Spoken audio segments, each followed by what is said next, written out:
Hello, hello, hello.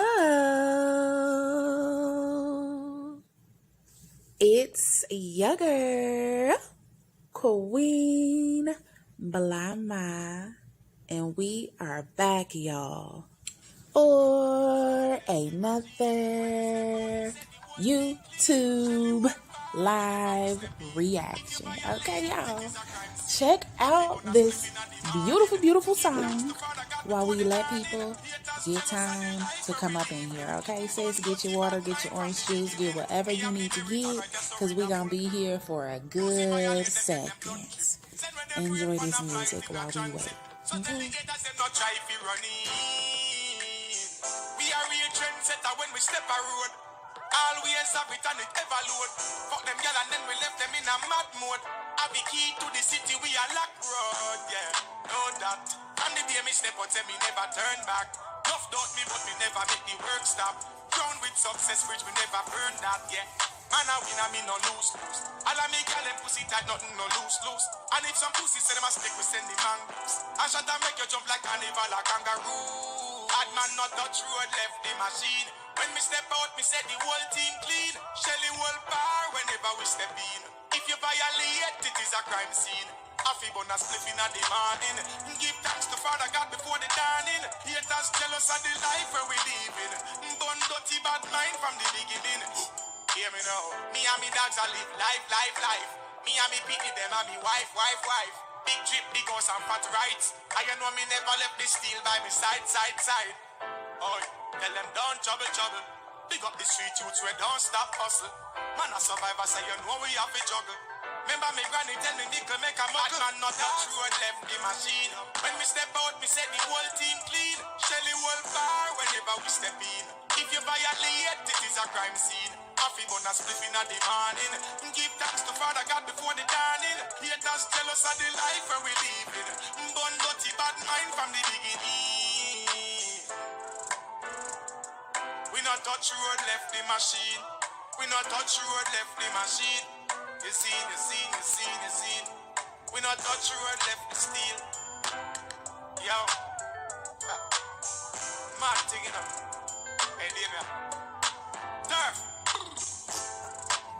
Alrighty, love bugs. Now that our mother effing jam is over, are y'all ready to hop on into this video?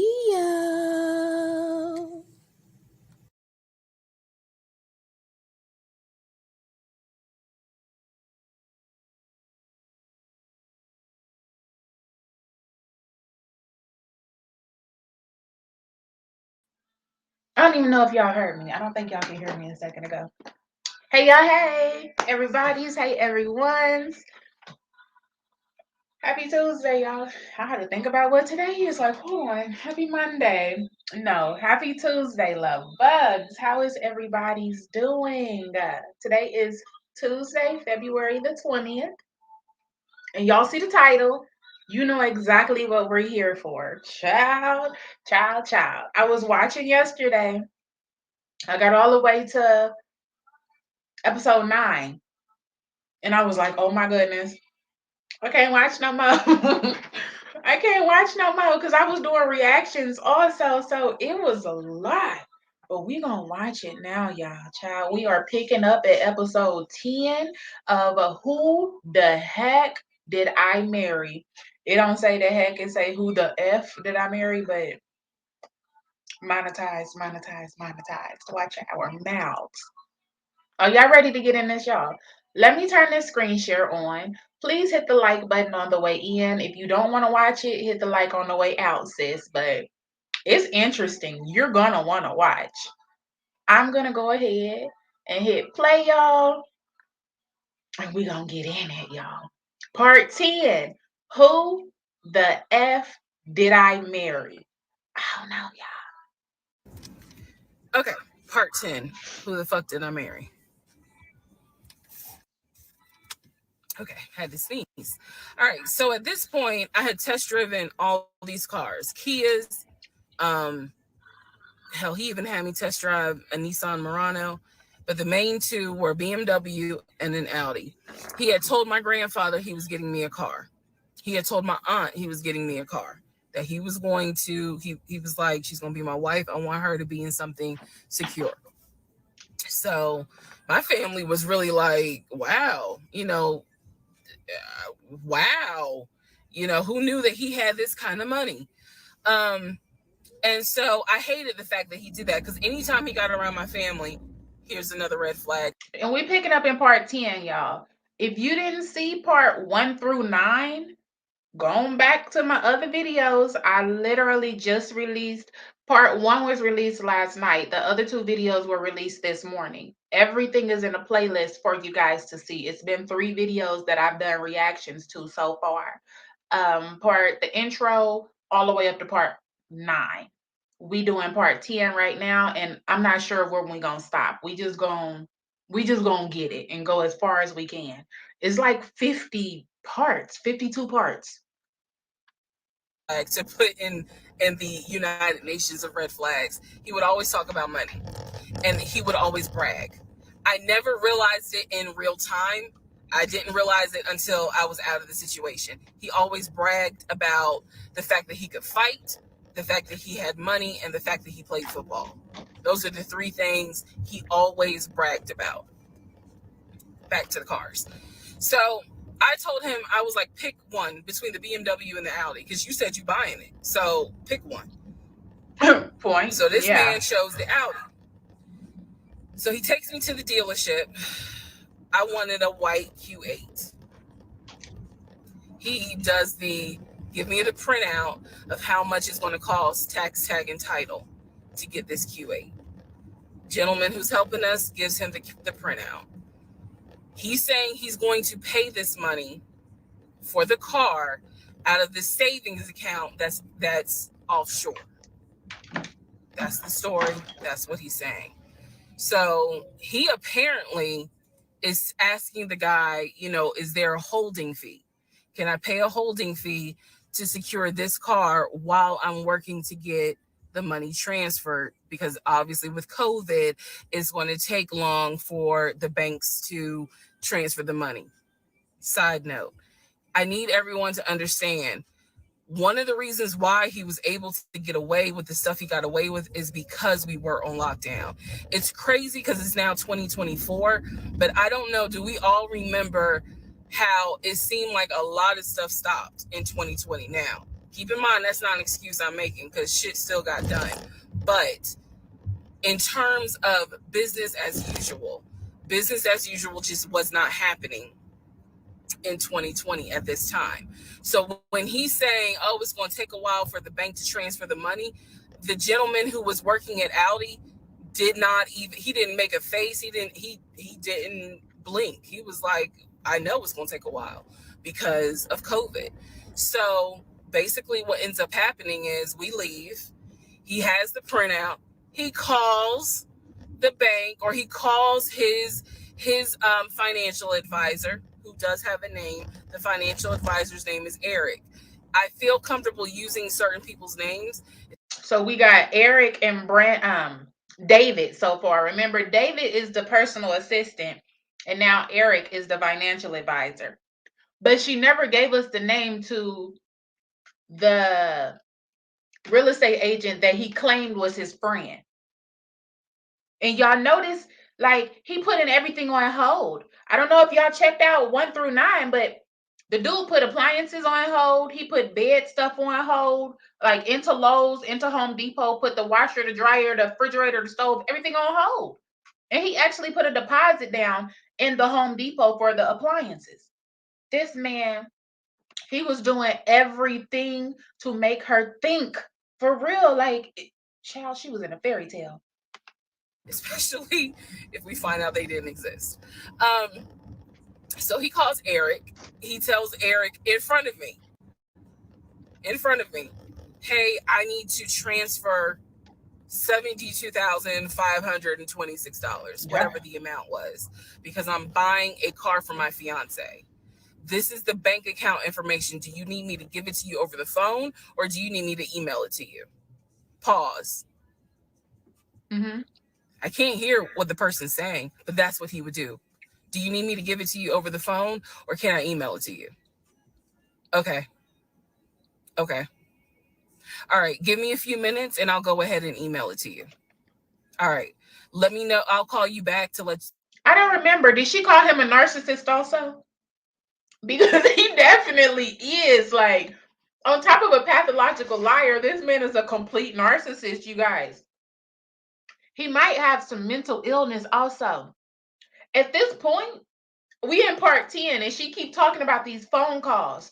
I'm almost certain he talking to himself at this point. The way she keep talking about the phone calls and saying, just give me a second, I'm gonna explain these phone calls to y'all. This ninja turtle was talking to himself, y'all. Oh no, he's a complete psycho. To find out if you received it. Mm-mm. Okay, hang up. So I'm hearing this because, again, I'm not paying attention to, did I hear anybody on the other phone? Did I hear anybody on the other end? So he proceeds to type up an email, type up something, telling him this is the information that we need. I didn't think anything of it. He called me at work the next day to tell me that the money was sent to Audi, that he called Audi and he confirmed with Audi that they received the money. What he told me is that the car is going to be delivered to the house. Y'all, it's not that I lived in a hood, because I didn't, but I did not live in an area of Clayton County where you would have a brand new Audi delivered to your house. So I remember saying to him, I don't want that car like delivered to the house, not yet, because I need to put that car in the garage. And my Nissan I only had a 1-car garage, so my Nissan was in the garage. So he said, okay, well, let me call them back and change the delivery date. Can you be home, or can you do a half day? So he's asking me, can you work a half day so that they can deliver the car and you will be home for it? I said, yes, that's fine. Because again, it's COVID. I'm working from home anyway. I only had to go in the office 2 days a week. So I'm at home the next day. He told me the car would be delivered between the hours of 1 and 3. Obviously, between 1 and 3, nothing happened. So 3 o'clock, I called him. He's at work. He sends me the voicemail. He calls me back. I said, it's 3 o'clock. No one ever came with the car. What's going on? And then I remember I was like, well, do I need to call Audi myself? Because I thought that you handled it. But if you didn't handle it, do I need to call them? And so whenever I would suggest I will handle it, he would get very, very defensive. Mm-hmm. Red flag number 472. Yeah, I think this flag 99. So he was like, no, I will call Audi. Don't do anything. I'll call Audi and find out what's going on. Mm-hmm. Okay. So I'm at home chilling, cooking dinner, normal night. He calls me back and says, yeah, the car was stuck on the truck in Spartanburg, because apparently that's where their deliveries come from. So when he told me this, I was in the kitchen laughing because by this point, I will be honest, and I told y'all I'll be honest even when it makes me look bad. I was guilty of, on one hand, I believed him, and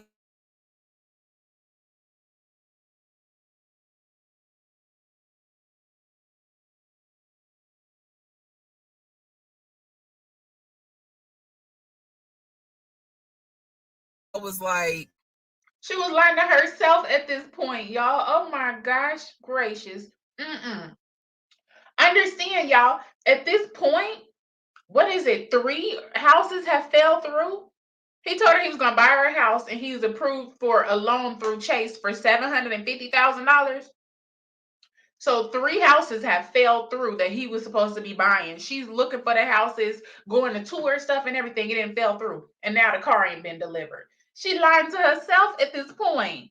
Don't we all be doing it? This is funny. It's funny to be sitting back looking at it now that we are older and we not young and dumb no more. Keep in mind, my brain was really like not rationalizing, not comprehending how deep the lie was. Girl. I just thought that no one told him the car was going to be delivered, and he made that up. I had no idea how deep the lie went. So he said, the car's in Spartanburg. It should be delivered this weekend. Okay. The weekend came, he had a whole other excuse. Of course. Um, I don't remember what the exact excuse was as to why the car was never delivered. I do remember we got into an argument and I was like, don't even worry about it. I'm going to get a new car my damn self. I don't even need your help. Which is probably one of the worst things you can tell a narcissist, because they love to be the hero. It's all about them. But I was like, don't even worry about it. I'll get when I have the money to get a car myself, I'll do it.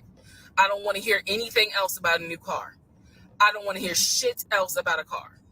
Because at this point, I was spending way too much time trying to figure out, are we getting a car? Are we getting a house? Like, what the fuck is going on? Always there was an excuse. So when I told him I don't want to hear anything else about a car, and I am not going to a dealership to test drive another car, that ended that whole discussion right there. So this is where I'm going to interject what I believe was happening. I believe that my ex-husband is the type of person, he gets off, nut. He gets off on you being excited about something that he knows you will never get. So I believe that he enjoyed going to car dealerships. He enjoyed watching me test drive a car and get excited about it, knowing I was not going to get it. Child. It is the level of cruelty. And again, I'm telling y'all stuff that I found out way later on. That man got to be some type of creep for real. Normally, you would think he's getting off on the fact of, taking you to do all this stuff and you thinking he has it. But she's saying he was getting off on the fact of her being excited, thinking she was getting it. So it wasn't the fact that he was taking her to do and experience these things.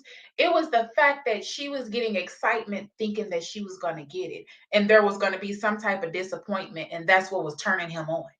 Oh man, I don't know, this man a whole freaking psychopath for real. It is the level of cruelty that I still cannot That's crazy. comprehend. So the whole issue about the BMW and the Audi, I think he just enjoyed seeing me get excited and then pull it away. In the house. Part 11 coming up. All right, y'all.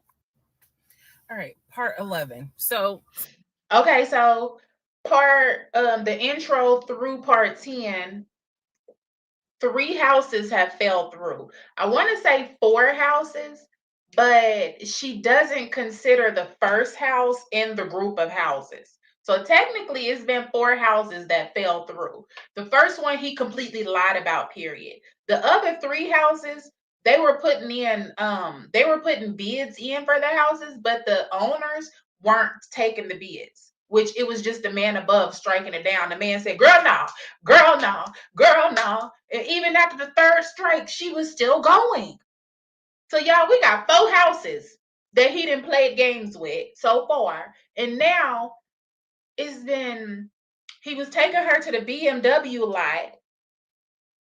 He went to the BMW lot, then he took her to the lot, then he got her at the Audi lot, and now the car is supposed to be delivered. So it's just 4 houses and I don't know how many dang on vehicles already. And we just in part 11. We got to go all the way to 50. And understand, okay, they got together March the 17th. That was their first date, March the 7th. Excuse me. Their first date was March the 7th, 2020. They talked for 2 weeks and then they just had to decide who they were going to quarantine with. Were they going to quarantine at his house or quarantine at her house? They decided to quarantine at her house.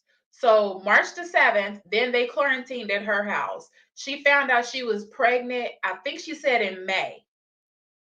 Met March the 7th, first date, found out she was pregnant, I believe in May. She had a miscarriage. They were supposed to move in that house June, the first house. He played games all the way from March to June.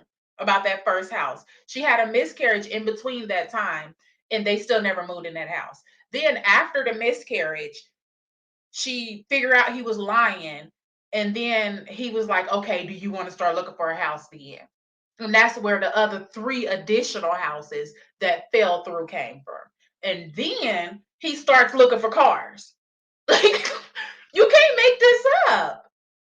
I I'm pretty sure after all of these false positives that you're giving me, by the time he said it's time to look for a car, I probably would have been looking for his best friend to get up under, because you're not, you, boy, to the left, everything you don't own in the box to the left. Oh no, you didn't lie and play too many games. Like, I could play with myself so much, but my hand gonna get tired. I need something real. Boy, you know how to keep playing with my head. All right, y'all, we in part 11. Let's get it. Oh, jeez. For this part, I'm just going to give you some backstory on the family. Pause all the stuff about the house, pause the stuff about the car. This is backstory on his family, my ex-husband's family. All right, follow me. My ex-husband's parents, mom and dad, are both deceased. Mom passed away from cancer. Dad passed away shortly after her. I'm not sure what he passed away from. So he has a number of siblings. He has two, with his parents, he has two siblings, two brothers, excuse me, two brothers. One is older, lives in Philly. One is younger by 2 years, lives in Nashville. He has two sisters. One, Shantae, is older, lives in Douglasville with her husband and two kids, a boy and a girl. Younger sister, Kim, is the baby, lives in Augusta with her husband, worked at, I think he told me, Procter and Gamble. That was the story. He had two half brothers that were through his dad. One brother lived in Baltimore. The other brother lived in Augusta. The brother that lived in Augusta, I have physically met in person, shook hands, hugged, all that. The brother that lived in Baltimore, I have FaceTimed with, talked to him. The brother that lived in Philly, the older brother that he looked up to, I have never talked to him on the phone. I would always talk to him through my ex-husband. So the conversation would be like, hey babe, brother so-and-so said, hey. He didn't call him brother so-and-so. We'll call him John. John said, hey. Hey, John. I Call would him be in the Brother bathroom doing my DMX. hair, brushing my teeth. Hey, John. And he'd be like, did you hear? Hey, He said, how DMX. you doing? I was like, I'm good. How's he doing? Because that's just me. And so he would relay back and forth, back and forth, back and forth. Okay, y'all, she did an intro, and she wanted everyone to know that she's doing these videos in case there is a woman or a man out there that's just kind of chilling, and you kind of seeing the signs, but you kind of ignoring them like she did. That's why she said she did these videos. If somebody out there is possibly thinking what she was thinking, to just watch these videos and realize you are not alone. She was lied to. We all have been lied to. Everybody done been lied to, and the games done been played with us all, and we done all been there, done that. And so glad we not young and dumb no more. You feel me? Girl, you'll be young and dumb just for a little bit, and you'll grow up out of it. Child, this shit is crazy. I need some popcorn. And I don't even He eat talked to popcorn. John every day from starting around July after the grandmother passed away. He would talk to John every morning. Child. We both would be getting ready for work, and he would be on the phone with John. They would be talking for 30, 40 minutes, talking about football, talking about other siblings. They would be talking about cars. It was really like not a big deal. They would talk about the brother in Baltimore, they would talk about the brother in Augusta, and then they would reminisce. This is the conversations I could hear. Let me explain. When I say I can hear a conversation, what that means is I am physically standing near him or next to him where I could hear him with the phone up to his ear talking to someone because it wasn't me. Okay. I may not hear the other person because the phone call may not be on speakerphone. But what I hear is, for example, I hear, hey man, what y'all doing? Oh, for real? Y'all barbecuing this weekend? What y'all making? Pause. So she tells us that she heard a lot of phone calls and him doing this. But even in the morning time when y'all just getting ready for work and there's no TVs on or nothing, you didn't hear his brother speaking back to him? Like the phone doesn't have to be on speakerphone for you to hear somebody talking back on the phone. Unless you got music and stuff going in the house. But late night, early morning, y'all just woke up from a nap or something, you can hear somebody talking on that phone. Unless they just really got that mug pushed up against their ear. They trying to hide some shit from you. So I'm telling y'all, we be feeding ourselves a lot of dreams. She didn't hear nobody on the phone.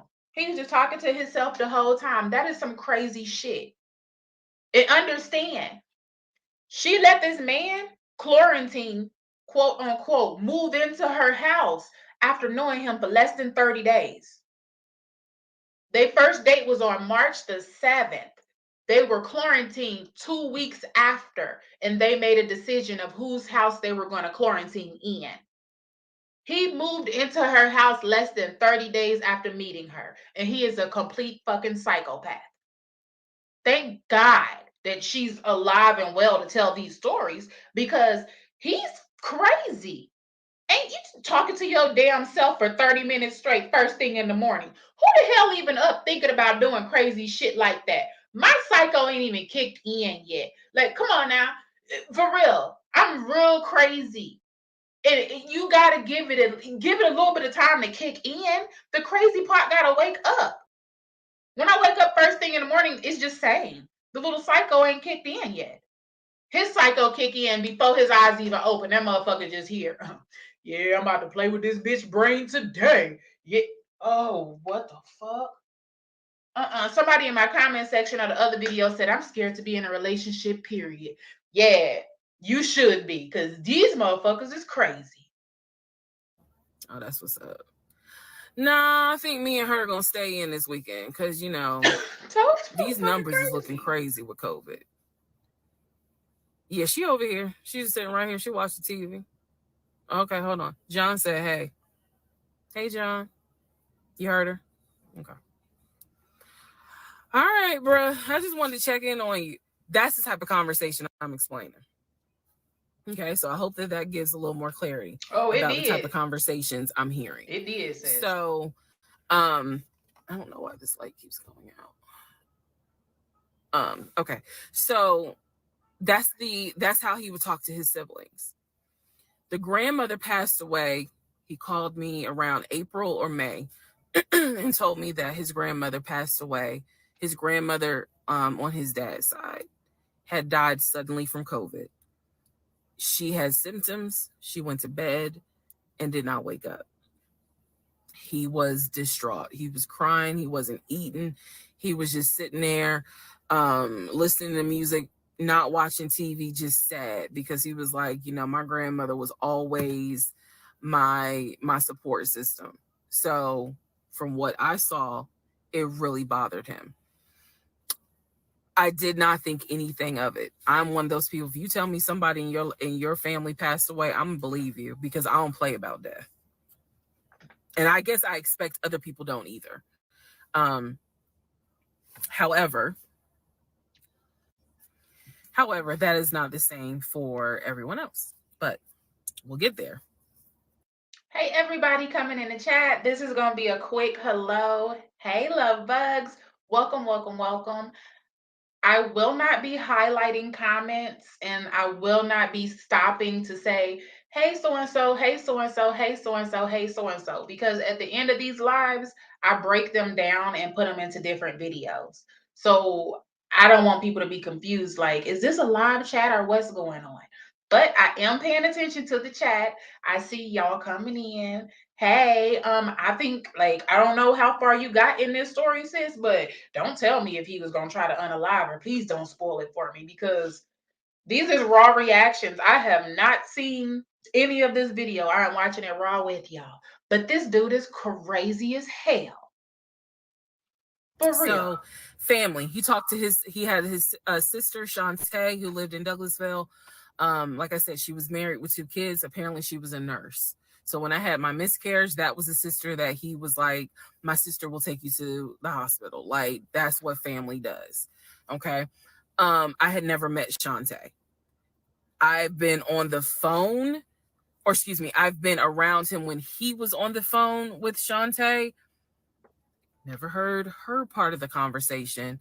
But he would be talking to his sister. That's what he said. That's what it sounded like too. Um, Now, what is interesting is that we lived maybe 35, 40 minutes away from Douglasville. So there were plenty of times. Step back on what I said about hearing the phone conversation. If he got in headphones, then you can't hear. So I'm just assuming he's picking the phone up normally without headphones in. That he had invited me to go with him to his sister's house. Okay, let me tell you how this would always work out. Total times he invited me was probably 3 times for different barbecues or whatnot. The first time he invited me, I was like, nah, I ain't going because, again, COVID. And she's a nurse. Hell no. The second time he was like, yeah, she invited us, but I don't think we should go because COVID. No. Mm-hmm. The third time I agreed to go. I was like, absolutely, I'll go meet your sister. Like, that'd be great. On our way to her house, to Douglasville, to go see the sister. Apparently he got a phone call. The phone was always like on vibrate, but he got a phone call and he told me that something came up, and so she had to cancel the barbecue, the get together, whatever. And so I was just like, oh man, okay, well, hopefully we can go another time. It didn't happen close enough for me to have red flags, if that makes sense. But at this point, as y'all probably like, girl, you so blind. But again, I didn't think anything of it because it's like, okay, it fell through. We'll see. We'll reschedule. Um, and so we just went out to eat, and then he talked to another brother, the brother from Augusta that he would have on speakerphone. So it was like, I didn't think anything of it. I really didn't. Um, Man, and the more I talk about it, the more I realize like I'm I'm not a dumb person, but it just never dawned on me the things that you have to now investigate. It didn't dawn on me, but nevertheless, that is the backstory for his family. Right, grandmother passed away. 3 weeks later, he called me and told me his uncle had passed away from COVID. The uncle had tested positive, had to go into the hospital, and he died. It was a bit of a red flag. It was a bit of a red flag, but like I said, I don't play about death. So I was just like, wow. Because of these two deaths, he became a stickler about COVID. And when I mean a stickler, wear your mask, wear gloves, hand sanitize, wash your hands. Like, he was annoying about making sure neither one of us caught COVID. So now I'm going to give you the backstory in regards to what I was told with the ex-wife. Okay. I know I look rough, but it's okay. It's okay. Anyway. All right, y'all. That was episode 11. We going into episode 12.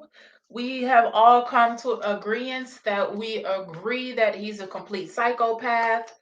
Thank the man above that she got away from him because, oh, this man was crazy. He was gonna try to take her out, probably like COVID. Uh-uh. And he used COVID as an excuse. He used COVID as a blanket, y'all. I promise. He got up under COVID and just laid there. I'm gonna scam everybody right now. Like the dude was dang on scamming the realtor, scamming the car lot, scamming her, just everything. All during COVID. Mm-mm-mm. Let's go on into dang on episode 12, y'all. I don't even know what he gonna do up in this. Anyway, so this is part 12 of Who the Fuck Did I Marry? So, this is the backstory on what I was told for the ex wife. This is important. Pay attention. We paying attention, girl. All right. This is 2020. So, this is what I was told in 2020. We still in I was told that 2020. he and his ex wife used to be friends. Then they started dating and subsequently got married. They got married in California. He had bought a house with the money that he made from arena football. They had apparently had gotten married on the downward of the arena football career. Um, had a nice house. He showed me a picture of the house, showed me pictures inside the house. Remember that? Showed me pictures inside the house. It was a really nice home in San Diego.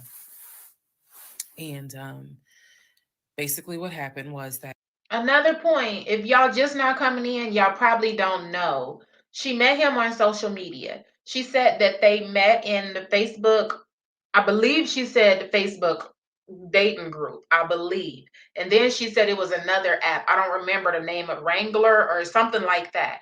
She said that she matched with him on one app under his real name, and then she matched with him on the other app under an alias of his real name. And she said that it didn't click red flags, but during their relationship, it was a joke that he would always make, that you didn't even recognize that you was talking to me, matched with me on both of the apps. Which red flag, red goddamn flag. How many apps was he actually on, and how many different names was he going by, and how many different names does he actually go by, and is he scamming somebody right now? that he came home from work early one day and at the hiccup, sorry. Came home early from work one day and his wife was sleeping with another man. Oh, The man child. was in the house. Ding-a-ling, ding-a-ling. He and the man get into it. Her son, who um, is about 17 years old in 2020, um, she had two kids, a daughter and a son. The son apparently was on his way home from school when my ex husband found his previous wife in bed with another man. So the story goes that he and the guy fought. He kicked the guy out. He kicked his ex wife out, but told her the kids could stay. The kids are not biologically his, those are his stepkids. She was like, "You must be kidding. Like, I'm not leaving my kids here." The kids are old enough to where they were like, we don't want to go because you fucked up. We don't want to leave. So apparently she leaves. The kids stay with him for a few weeks. And uh, then she gets her own place. The kids move out, move in with their mom. He files for divorce in California. He files for divorce in California, and it was an ugly divorce. She was asking for spousal support, all kinds of stuff. And then it turned into, um, you know, I'll help you with the kids, not child support, but just I will give you some money for the kids because apparently he was very close to the kids and he wanted to keep a relationship with the kids. Their biological fathers, apparently there were two fathers, their biological fathers were not in the picture.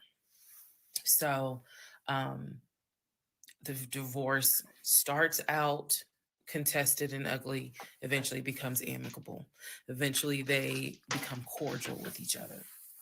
So my ex-husband moved. This is all before he ever met me. So I'm telling you the story of what I was told in 2020.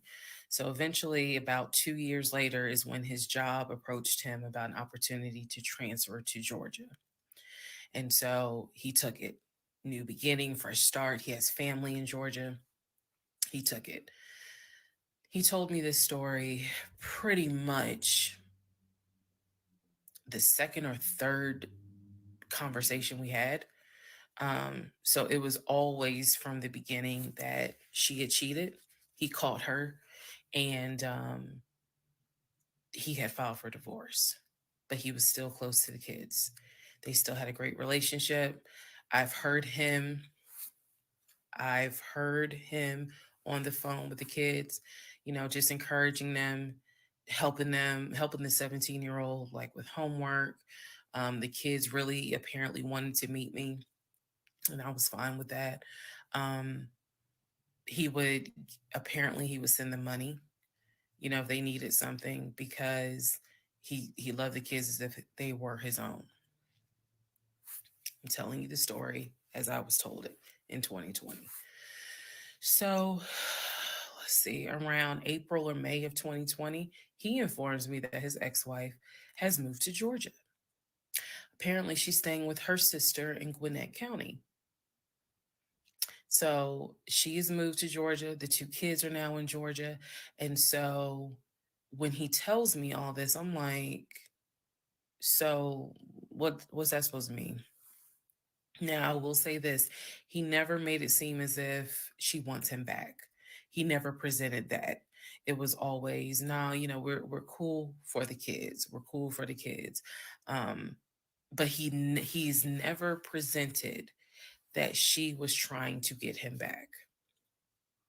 I feel like it's fair to her for me to say that. Um, and again, stay with me. It all comes out. But that was the backstory in regards to the ex wife. That they got married in California, they divorced in California, and then she eventually moved to Georgia, to Gwinnett County, after he had transferred to Georgia for his job. He did tell me that, every now and then he'll get a text message from her.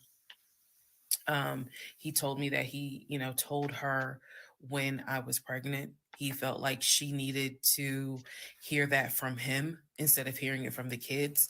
And we got into a bit of an argument about that, but honey, in the big scheme of things, that anyway, so we got into an argument about that. I felt like that's none of her business. Um, but that's the overall backstory of her. So remember, because there will be a quiz, but just remember, he um, met her in California, married her in California, divorced her in California. She moved to Georgia, to Gwinnett County after he moved to Georgia. Are we clear? Okay. Okay. Okay, y'all. I tried to pause it before we got to 13 real quick. Jeez Louise. I have to take my little notes so I didn't keep interrupting y'all. Okay. So first, I want to know, because what I do know is that people have located the husband. They found the husband's Facebook. They found him. He actually made a response video on TikTok like the day before yesterday or something, but it was deleted or something like that. The original video's not there. Y'all can find people doing responses to his video and reactions. So I want to know, has the wife come forward, the ex-wife come forward and said anything about her experiences with this complete pathological liar? Or has the ex-wife come forward and said that he's not a liar? Have she came forward and said anything? Next, I wonder, did she really cheat and that's what ended the marriage, or did he cheat, or did he just make up a lie, period? Um, Also, she said that he would talk to the kids on the phone all the time. Did she actually ever hear the kids on the phone? Like, did you ever hear anyone speak back to this man on the phone? Or did you always just hear him talking and you never, ever, ever heard a voice come back, a whisper come back, or nothing? You never smelt a breath, felt a breath, or nothing? I don't know, y'all. And how the hell the wife just up and moved to dang on Georgia from California and he ain't know nothing about it? He just all of a sudden one day, oh yeah, and my wife and the kids are here, and I just didn't even know nothing, nothing, nothing. Someone in the chat said the ex-wife told her that he a liar. Oh, girl, don't tell me no more.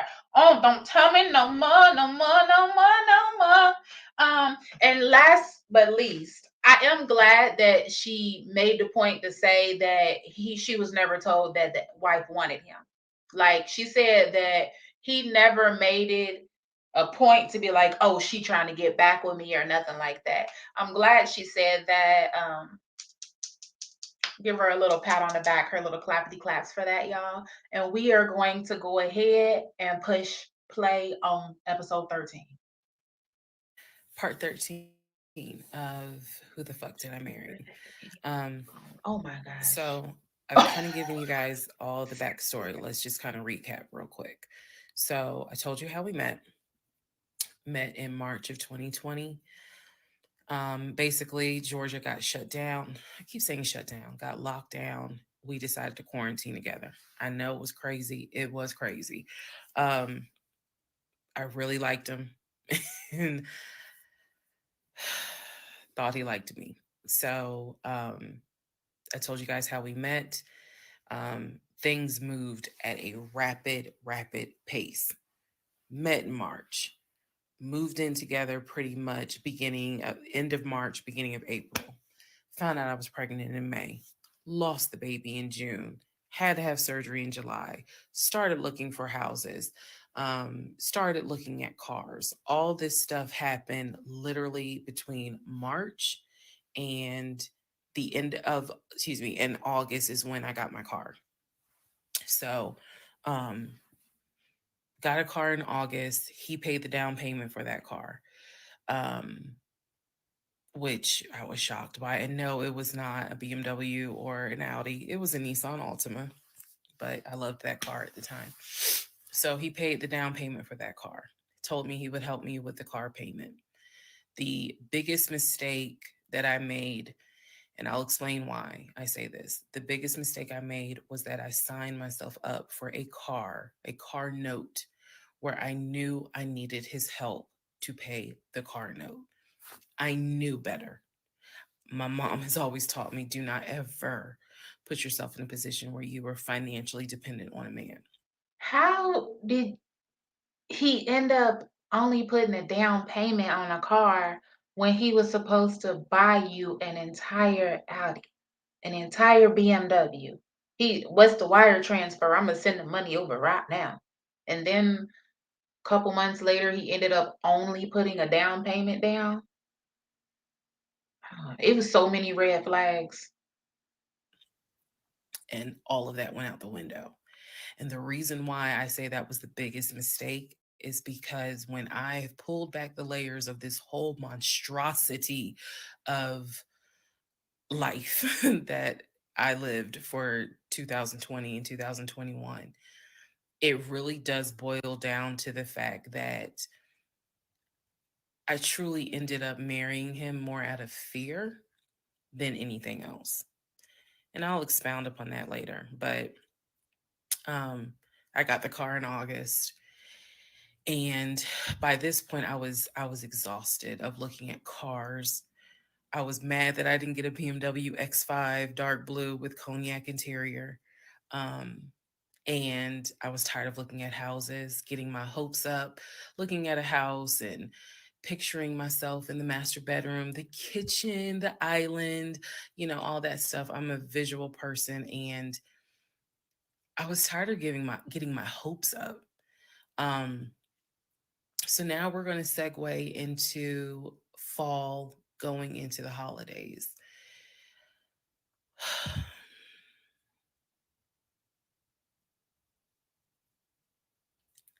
Here's what happened. In October, we looked at another house. This house was in Marietta. Absolutely gorgeous. Um, it was gorgeous. I want to say that the house was about $700,000. I really liked the house. I could see myself living there, could see myself cooking there. Um, and so subsequently, my ex husband put in an all cash offer on that house. I watched him put an all cash offer in on the house. Our real estate Y'all understand this is the third all cash offer he's put in on the house. Like this man ain't playing no games. He not just saying, "Oh yeah, baby, we gonna do it," and then secretly just not doing the paperwork. No, this is the third all cash offer he has put in on the house. Like he is really selling this to her. Like, girl, he ain't even selling it. He giving it to her. Here, baby, here's another dream. You want another one? All cash offer. It's the third time. estate agent Scott called us about 24 hours later, and he said, the sellers love your offer. The offer was an all cash, full asking price offer, 700,000.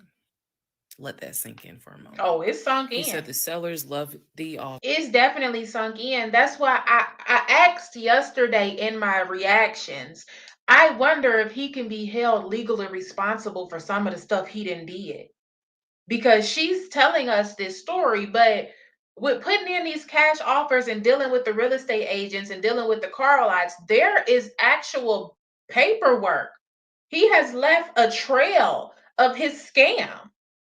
So, like, why can't he be brought up on legally? Because this don't make no sense. Now the cash offer has been accepted, y'all. The other cash offers he was putting in, the people were denying. And I said that was just the man above striking it down. Now the cash offer has been accepted. This couple is expecting to receive the cash offer. Offer. They are asking that you show proof of funds so that they can accept the offer. My ex-husband said, I will show proof of funds when they accept the offer. The seller said, great, we'll accept the offer when you show proof of funds. So basically, we got into a standoff. Um, and if you're a real estate agent or you work in real estate, I would love to know your thoughts on this. I had asked people in my personal life, like, have you ever heard of this before? And I've had plenty of people who said I side with the ex-husband. I would not show my bank statements until they accepted the offer.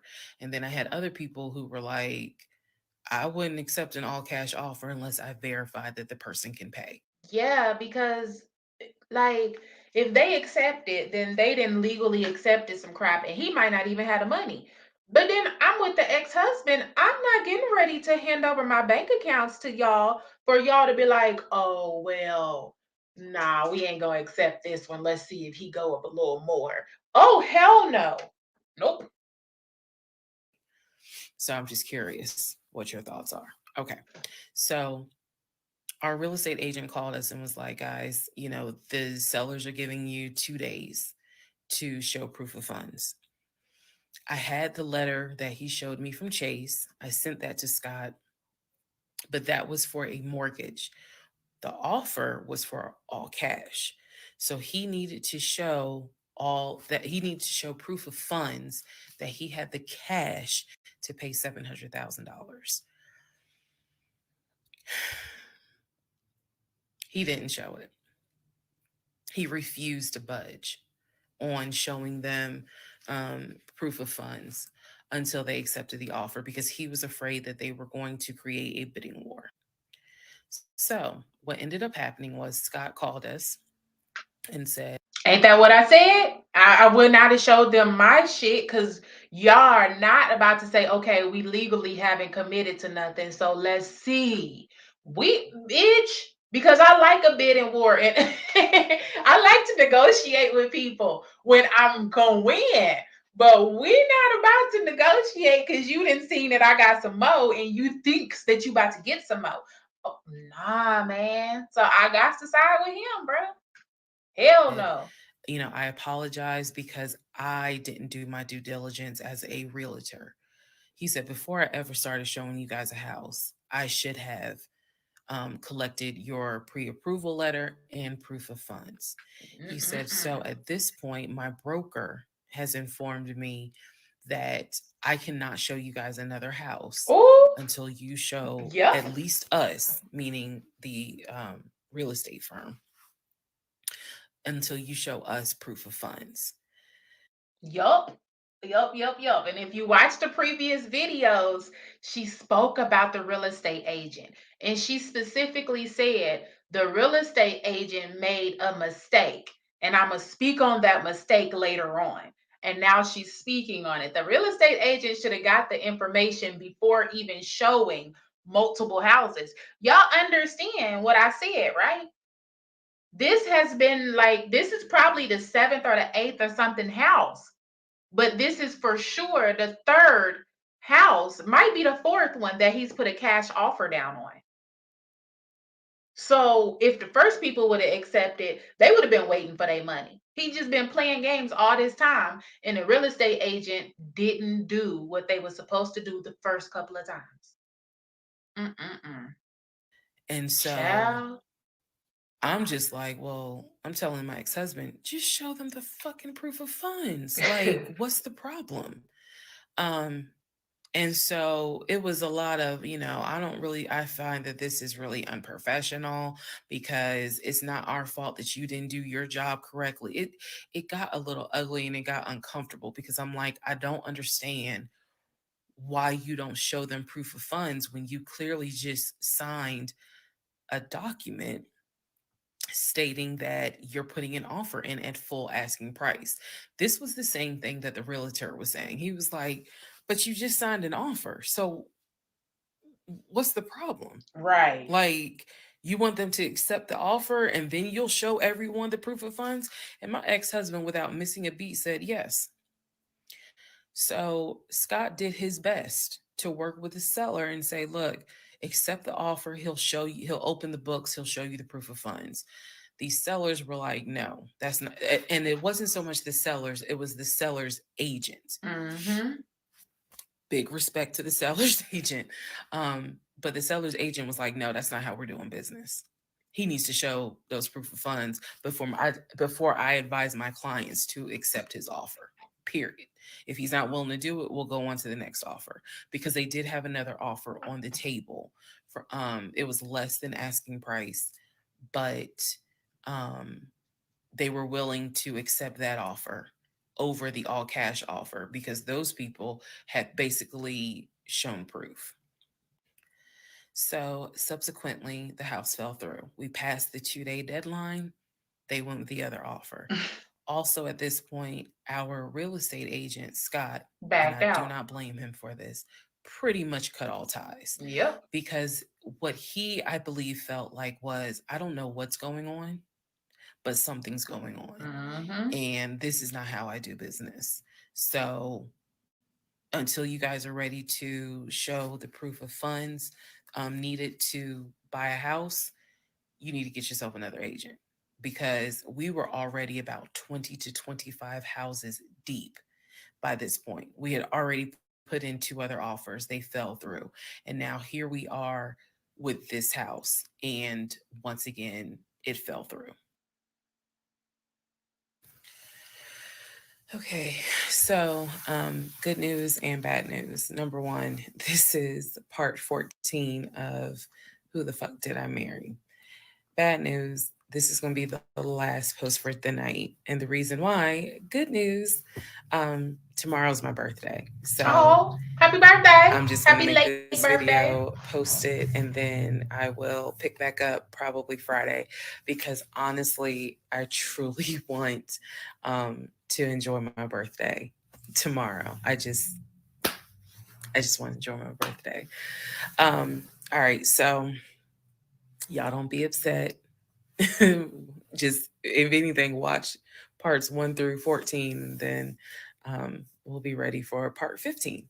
So the house fell through in October 2020. And what I told him was, I said, I don't want to look at another house. I don't want to talk about cars. I want to get through the holidays because it was going to be a holiday season where I could not celebrate my family because of COVID. So I said, I just want to get through the holidays. I want to get through the end of the year. Um, and we'll revisit stuff in January. I was very calm when I said it. No argument, nothing like that. Um, and he said he understood. I just, a lot of what fueled me staying in this situation really was the fact that number one, I didn't want to be alone. Number two, I didn't want to look stupid um, by having the relationship end so quickly for everyone to be like, we told you something was up. Um, and number three, I was ready to get married. And that, what ready to get married, fueled a lot of stuff. Um, and again, I was still making my audio diaries. So listening back to it, I knew something was wrong. I admit that. I knew something was wrong. But what I thought it was, truthfully, was like,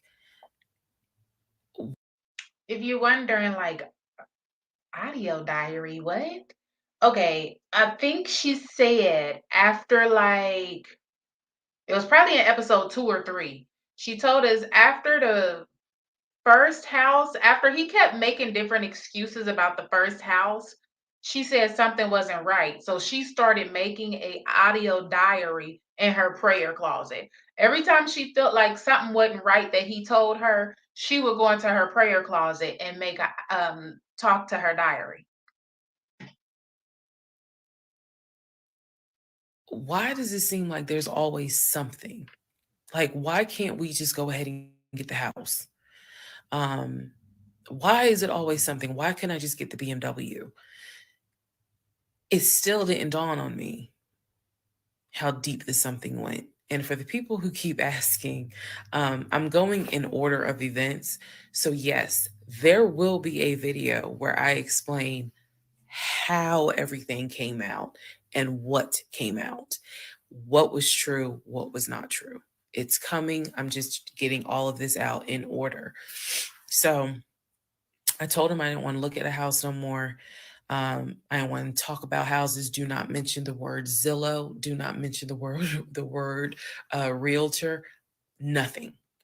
Let me just get through the holidays.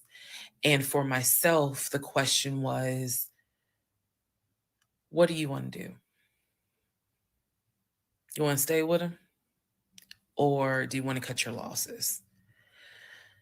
And the part that kept me constantly second guessing myself was, what if he's not lying? What if he's not lying? There's no, literally, the conversation I had with myself was, there's no way he is lying about having money.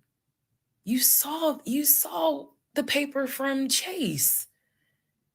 They don't just approve $750,000 for a mortgage for anybody. Um, I've seen his checking account. You see how much money's in his available checking. Like, I don't think he's lying. I don't think he's lying about that. But what is it? Is it that he doesn't trust me? Like, I second guess myself so much. Is it that he doesn't trust me? Is it that maybe he doesn't really want to get married? Like, what is it? Because I know what I saw. I know what I heard. I know that he's having conversations about move the money from this account to that account. Um, I know he's paying my car note and all these bills. Like, clearly, this man is making money. I know that I saw the promotional the letter from HR that states his new salary is 200 and something thousand. Um, and I remember thinking, like, God, what, like, what am I missing? I'm missing something. But what is it? Because I know what I've seen. I know what I have touched. I have physically touched these papers. Like, I know how to read. So what is it that I am missing? He's close to his family. He talks to them all the time. He's just a regular guy that just likes to watch NFL football. He leaves me alone when I want to watch Georgia football. um he's paying the bills, groceries. I haven't had to worry financially since I've met him. And as a woman who had lived on her own, paying her own bills, my God, that is the most intoxicating feeling, when you meet a guy who just takes your stress and your worry away financially. But the downside is he took away the stress and the worry financially away and instead brought a mental fuck job I've never in my life had experienced. And I could not put my finger on it. I couldn't really talk to anybody about it because I'm a big believer in what happens at home stays at home. So I didn't talk to my girlfriends about it. I didn't talk to my family about it. But I just remember being like, what am I missing? What am I missing? Um, so we did not talk about houses. We did not look at cars. We didn't do any of that for November, December. And he came to me like around Thanksgiving, and what I thought was a very open, loving conversation. And in that conversation, he was like, okay, I know I have fucked up. I know that things are not feeling too strong right now. He was like, I want us to get married. I want a home. Um, I will show you whatever you need to see to put you at ease. Um, he was very like contrite. He was very just like, what do I need to do to put your mind at ease so that you know I'm in this and that I want this and that I love you and I want you to be my wife. Um, so I was like, show me your accounts. He showed me his checking.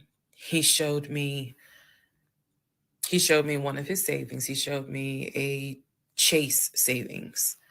Um, he did not show me the offshore, and he did not show me the US bank. So he showed me those two accounts, checking and Chase savings.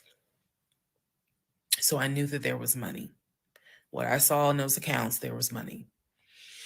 I told him, I was like, if we're going to buy a house, I want it to be through the mortgage on Chase. I don't want to deal with this proof of funds shit no more. I said, I do not want to look at another house until the beginning of the new year. He said, okay. That is when we then had a conversation. So I guess I lied because we are going to have a part 15 or 16 tonight. But that is when we then had the discussion about marriage. And that is where religion came into play. Um, yeah, I'll give y'all the other part tonight. Stand by. Okay, part 15. Who the fuck did I marry? So in December of 2020, It's really low, y'all. Let's see if I could turn port 15 up. Child. Now, what I did not think Mr. Psychopath was gonna include was religion. She didn't touch on everything, but religion. Now here we go, touching on religion with Mr. Psychopath. Just in case y'all was wondering if he was a true narcissist, he really is. around beginning of December, we had a conversation, kind of a come to Jesus heart to heart conversation. And both of us had grown up in the church, and the fact that we were not married but living together, the fact that almost had a baby together, um, bothered both of us. Both of our families, my family and his family, um, were very adamant. Like, okay, y'all either need to get married or y'all need to separate. Um, and so I'm walking around with a ring on, which I'll post a picture of the ring because God, there's so much to unpack. But anyway, walking around with the ring. And so he said to me, whatever I need to do my part to make this work, I'm willing to do. At the same time, it wasn't that I did not trust him as much as it was I felt like I wasn't trusting myself. Because again, like I said in the previous video, I know what I saw. I know what I've read. I know what I've heard. Um, but fuck, something was not sitting right with me. And every time I would question it in my head, the other side of me was like, okay, you know he ain't lying about the money because you saw it. So you know he ain't lying. Girl, are you that? Like, I remember saying to myself, are you that jaded that you don't even know what it's like to have a decent man? Yes, I really had the audacity to have that thought. So we agreed beginning of December, like, we wanted to be together. I believe I loved him. I believed he loved me. So the decision was made that we were going to get married. It's still COVID, so we had to follow certain protocol. So we filed our marriage license in Fayette County, Georgia, because I you could not get an appointment in Clayton County to save your life. So we filed the marriage license in Fayette County. On our marriage license, it asked the number of previous marriages. He said one, I had zero. It asked for our social security numbers. He put his social security number down. I put my social security number down. I mentally wrote down his social security number and I did a background check. I did a background check. You go, girl. You go, girl. Eh? What we talking crazy to Jasmine about not knowing Chris information? Bitch, you don't know his mama maiden name. You don't know that first, last, middle, initial, full, middle name, social security number, date of birth, daddy's name, date of birth, daddy's birthplace. You don't, girl, really? You go, girl. She remembered his shit and did a background check on the dang on narcissist. Okay. After I had filed a marriage license. Yes, I know, but I did. The background check, nothing came back. It was like no results found. I did a criminal background check, nothing came back. So I thought one of two things. Either I had the wrong social, meaning I wrote down the wrong social, or my paranoia was unfounded. There's nothing wrong with him because he has been always throughout the relationship a big stickler about law enforcement, following the law because his dad was a retired police officer. So this is someone who has been this is a guy who would check to make sure my tail lights were working, make sure my signals were working, make sure my oil was good, make sure I had enough gas in the car. So when the criminal history came back with no results, I was like, I wonder if he did all that because he didn't want any run-ins with the police. well, of course there isn't because the man probably hasn't had so much as a speeding ticket. So we filed the marriage license and then we made an appointment to get married and waiting for the judge to come out of chambers so that she could marry us. And the reason why I'm pausing is because, my God, if I could go back and see that young woman sitting in that lobby,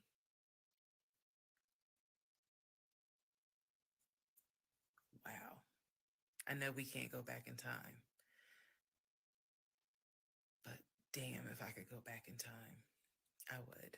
I didn't tell anyone I was getting married because I was afraid that we had tried before in September and something came up. So I didn't want to tell anyone. I didn't want to get anyone's hopes up. I didn't want to get my hopes up. I know that's bad, but again, said I would be honest even if it's ugly. Um, Okay. I'm glad she said that because I noticed she went from August to October and she completely skipped September. Now she tells us that they tried to get married in September, but something came up. So, what else happened in September? She skipped September for a reason, and I noticed it instantly. Hmm, y'all. They tried to get married the first time in September, and something came up, and she wouldn't try to get married to him again. I told my mom, my family that we got Child, married, told my friends, they could not believe it. Like my mother was relieved, but she had no idea about what was going on. My aunt was more like, really? You married him? My friend, the one who took me to the hospital for the miscarriage, was like, I wish you would have told me, like, you deserve to have people there, take pictures and celebrate and all this other stuff. Um, and she was like, she's the type of friend, if you like it, I love it. You rock with him, I rock with him. The moment you don't, I don't either. So she was supportive. My other girlfriends were happy for me. They just hated that I had to get married during COVID. Because they were like, we would have loved to have, thrown you a bridal shower and a bachelorette party and all of that. It just sucks that you couldn't experience that. So we got married on a Tuesday. Um, on the way home, stopped and got some wings, went home, and I had to get ready to go to work the next day. And life, I got married January 5th. By January 31st, I knew I was in trouble. I still didn't know how deep, but I knew I was in trouble. So, to give you all a very, very, very candid idea, got married January 5th. The normal things that married newlyweds do when we got married completely stopped. And that was not by me. You always hear men talk about, man, now that we're married, she don't. In my case, it was the exact opposite. It was the exact opposite. So, anyway, because this is not a forum to be all R-rated or whatnot, but y'all get what I'm saying. So, we got married January 5th. January 6th, I went to work. It was a lot of people congratulated me because it kind of word got out that I had gotten married. January 7th, um, I filed the paperwork to change my last name. And if you were following me, you can go back like 15, 16 videos, and I talk about how I had to change my name back to my maiden name. But I changed my name within about 3 days of getting married. Um, my attitude was, this is the bed that I made. I'm going to do right by him. I'm going to do right by my marriage. Um, I took marriage seriously. And when I married him, I absolutely married him thinking, I'm going to be with you for the next 40, 50 years. So we're going to have to figure this shit out. That was my mindset. I did not get married to turn around and be divorced in 6 months. But I got married January 5th, 2021. And by January 31st, I knew I was in serious trouble. So that is where we are. The next set of videos, the next set of all this will be me talking about how things went downhill before it crashed and I found everything out. In the meantime, tomorrow is my birthday. So happy birthday to me.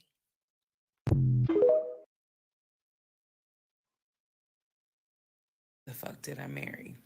This is the interlude, basically. Um, I'm not recapping on this video. I'm just kind of. so this is a whole new chapter, y'all. We are in a new season. We have went through who the fuck did I marry, episode 1 through 15. Episode 16 starts a completely new series. a season. She's a married now, y'all. Child. Answering some stuff that has been written to me. Someone was like, "Why are you airing your business out on social media?" It's a valid question. For me personally, I feel like this was traumatic to experience, to live through. And I'll expound on that on another video, the aftermath of the toll that this took. Um, Honestly, I know some people are going to be like, that sounds crazy. It is kind of cathartic to get this out because I cannot tell you how much of this has been internalized since 2020. Also, I don't want to seem like a cautionary tale to other women or to men for that matter, but to my sisters, to my ladies, white, black, Hispanic, Asian, doesn't matter. If something does not sit right with you, investigate it. I cannot stress that enough. If just one woman watches these videos and she's like, you know what, something don't sit right with me, let me look into this, um, then it was worth it. Yes, it is a Lifetime movie. Yes, it is Netflix. Yes, it is crazy.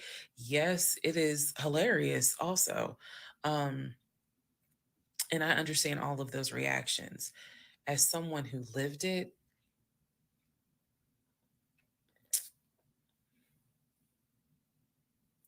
um,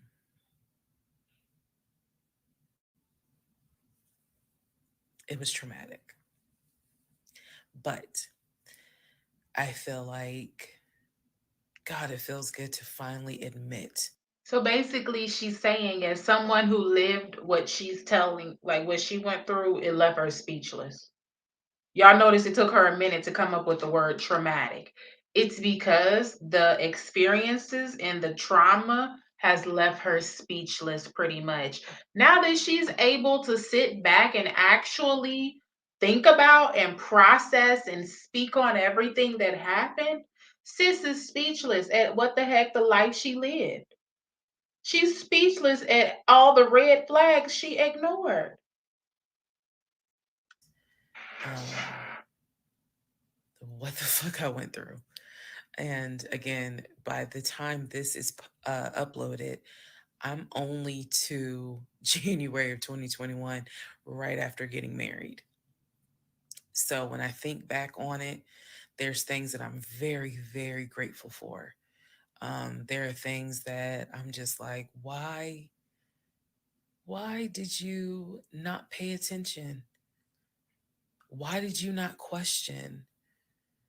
And the sad part is, I can't even begin to tell you. I don't remember the woman I was before I met that man. I don't remember.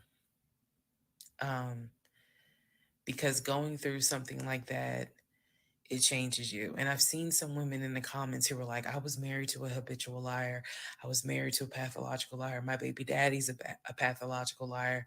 And my heart goes out to them because until you have dealt with someone so depraved, you you really don't quite know how bad it can get. Um, so I'm fully aware that this was a risk, putting this out on social media, telling my story, my truth, and really kind of being like, look, this is what I went through. I made dumb decisions. I overlooked things I should not have overlooked. I argued away things I should not have argued away. Um, I can pinpoint exactly the moment I should have left. I still feel like God is sitting on the throne and he's like, I never planned for your monkey ass to marry him. I never even planned for you to go out and date with him. That's why I blew your tire. But you hard headed and you went anyway. And then I tried to go ahead and show you signs. You ignored. Y'all heard her.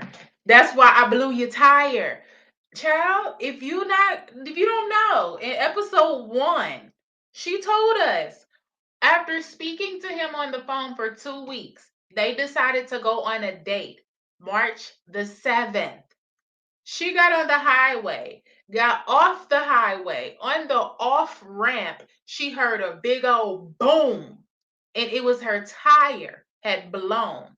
She got on off the highway, pulled over at the Chevron, child in Atlanta, Chevron. Oh, red flag, red flag. Not only did the tire blow up, but you got to pull over to the goddamn Chevron. These are so many red flags just flying through, girl. Oh, so many red flags. And she ignored them all, y'all. The man above blew the girl tire up and she still went on a date with him. The tire blew up on the way to see this man and she still married him. Oh, don't we be ignoring stuff, child? She said, girl, that tire was getting ready to blow up anyways. No, it wasn't, sis. No, it wasn't. them. Like I feel like God did everything to help me as his child be like, this is not who I created to be your helpmate. And I was like, God, you taking too long. I want to get married. You taking too long. I want to have a family. You taking too long. And these are the consequences that I'm paying for basically telling God, you took too long. And I feel like God's grace is sufficient. It is.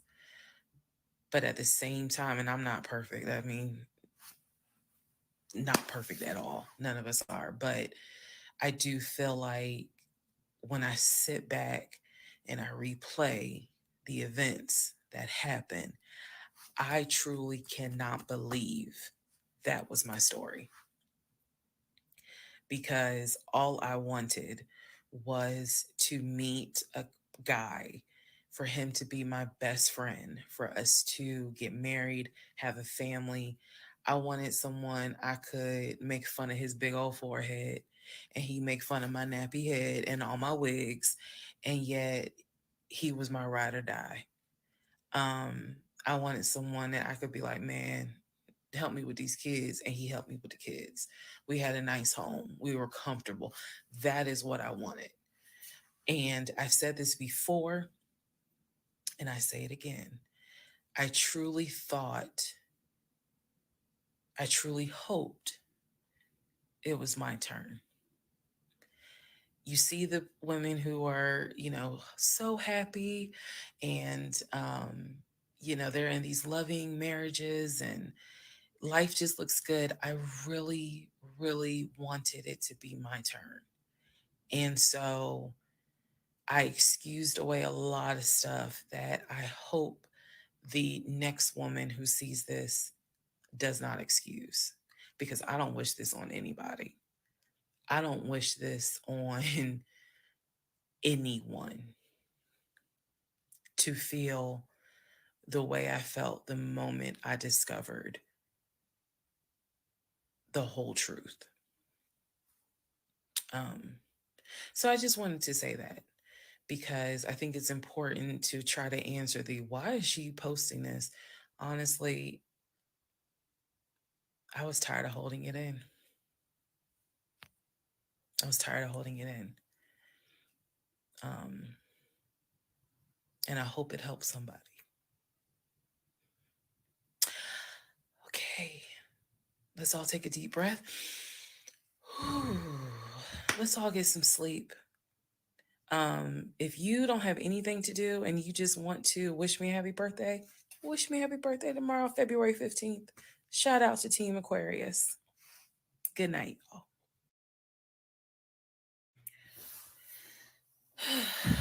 Part 17. Who the fuck did I marry? So, for context and just to clarify some stuff, going forward, I'm going to now call my ex husband, I'm going to use the name that I call him in real life. So that way it clears up the whole fiance, boyfriend, husband, ex husband thing. So, his name is Legion. Anyone that knows me will tell you that is what I call him. So, Legion and I, when I left off at part 16, or excuse me, part 15. Legion and I got married January 5th of 2021. For the first 2 weeks, things were fine. We got into like a routine basically. I would go to work, he would go to work. He was still leaving the house at around 6:15 every morning. He was still on the phone with his brother, the one that lived in Philly, every morning. They would just, that was their time to talk.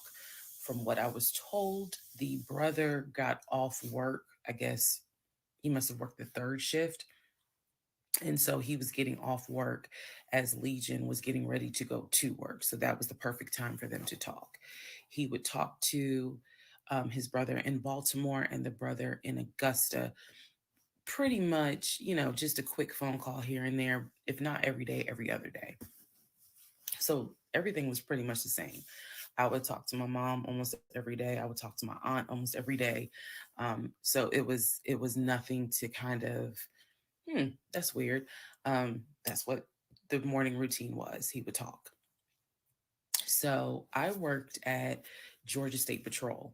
And said this in a previous video, but again, there were things I said in previous videos that I remember saying, hey, remember that because it's going to come back later. So I worked at Georgia State Patrol. I had been working there for almost 8 years, 7 or 8 years by the time Legion got into the picture. He was fine with the fact that I worked within law enforcement. I'm not a trooper. I'm not a sworn officer. I'm a civilian. However, um, again, his dad was a retired police officer. So he was perfectly fine in the beginning with the fact that I worked for Georgia State Patrol. He had been to my office before. He had met some of my coworkers. Obviously, even with COVID, because I still had to go into the office 2 or 3 days a week, he had been up there. So the friend who took me to the hospital when I had my miscarriage has met him. He and I have been to her home with her and her significant other before. So again, even in the world of COVID, when there were little times where you could get together with people, he has met people in my life. He has met my friend or that particular friend, and he has met some of my coworkers. So when we got married, the first 2 weeks, like I said, was fine. And then it's as if something snapped, something just changed. What was totally acceptable before, suddenly little comments were made. Why are you wearing that to work? You get off at 3:30, so you'll be home by 5, right? Things that had never happened before. He had never questioned what time I'm gonna be home. Um, Really, he didn't need to question it because when I'm off work, I leave. So it was never a situation of, oh, I'm gonna just sit around at work and just run my mouth because I have nothing to do. Um, and then it turned into, he would call me every day from work, and I'm going to demonstrate how those phone calls went. But he would call me every day from work. And if he even so much as heard a male voice in the background, he would have little comments to me. Who was that? Are they in your office? You know, man, I never know who's around you because it seemed like every time I call you, I have the hiccup, sorry. It seems like every time I call you, um, there's some man around. And I'm just like, at first I kind of shrugged it off. I laughed it off because it really truly was absurd to me. Um, but then it became a bit more frequent. And so I really just didn't feed into it because I'm like, I don't know if this is some insecurity. I don't know if this is jealousy because nothing has ever been done to make you feel any sort of insecure type of way. I've never entertained another guy, never flirted with another guy. Like, I don't know where this is coming from. So it is also important to note we got married January 5th. Things started changing around 2 weeks later. And the reason why I know it's 2 weeks is because I had recorded an audio diary on January 21st, is the date of the audio diary.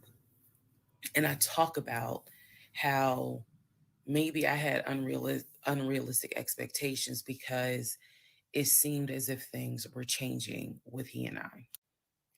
So 2 weeks pass, he starts making little comments. End of January comes, he informs me that he wants to start looking for a house again. I had no real desire to go through that process. So, what he decides is that he's going to look for a house for us using his friend, the realtor, the one I did not meet. So he tells me that he and his friend have been talking and he's going to start looking at houses. And what he's going to do is basically, if he feels like it's a house I would like, then he wants to show it to me because he feels like, I know that your attitude really isn't, you're in the mood to look for a house. So I'm going to start looking. And then if I think it's a great house, then, you can come see it. Um, and I remember thinking, that's not that's not gonna work. You're not gonna choose a house without me. He was like, no, I'm not gonna choose the house, but I just think that, me and old boy have been talking, and so he has some houses that he is representing. He wants to show me. So why don't you let me look at it? And if it's worth the time, then I'll bring you to look at it. So he already had some sort of plan in place after talking to his friend about how he's going to start looking at houses. This is the end of January 2021. So I kind of threw my hands in the air and was just like, whatever, because I'm not getting emotionally involved in looking at houses. And for me, that's kind of what it was. I felt like I would see a house, I could picture us living there, and then it gets snatched away somehow, some way. I didn't want to go through that. So the reaction that he wanted, which was for me to throw a fit, I did not do. I was just like, okay, all right, like I trust you. And remember that I said the reaction he wanted because that's going to come back later. So he started looking at houses. Funny enough, the houses that he looked at, none of them I actually saw. But he would call me and say, I'm at this house in Sandy Springs with the realtor friend. Apparently his realtor friend's name was Scott, not to be confused with the other Scott, the one that was actually helping us that dropped us as clients. I want to make that clear. There were two Scotts. One is the realtor who was representing us, who said, hey, I need proof of funds. If you don't have those proof of funds, I cannot show you any more houses. The other Scott is his friend who he had talked to on the phone at least 50 to 100 times in front of me. That's the Scott that he said is going to show me this house in Sandy Springs. Apparently the house was like $800,000. So he was like, I think that if I like the house, then I'm gonna bring you out here so you can see it.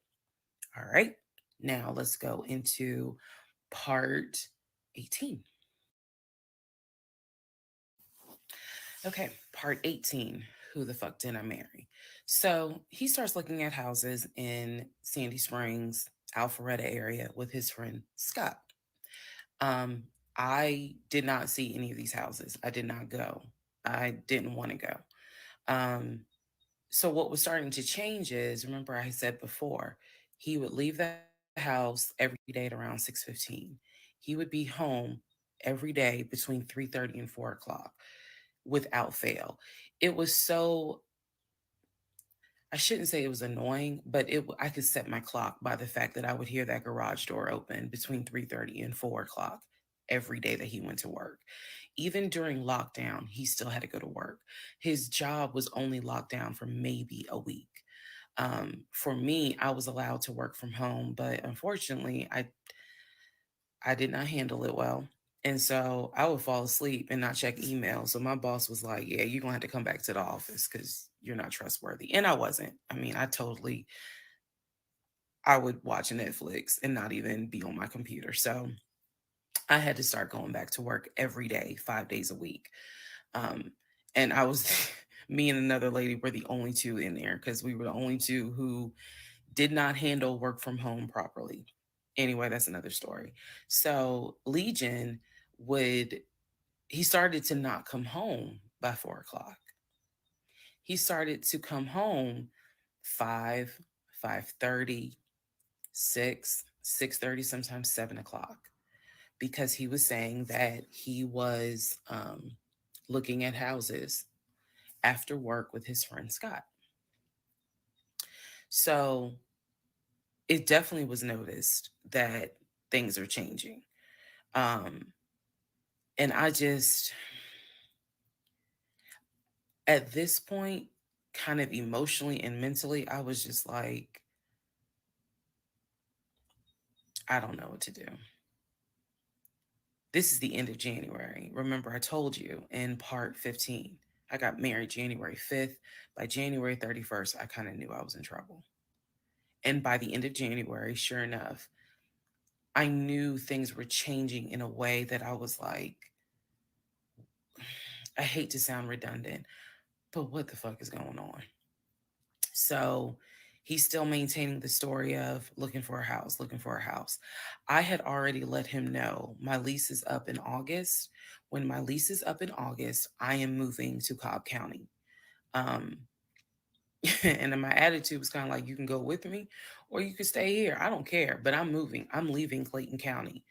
The reason why I was so adamant to move was not because of Clayton County. It was not because of the house that I was in. It was because Legion had started to create this narrative that he was beefing with my female neighbor.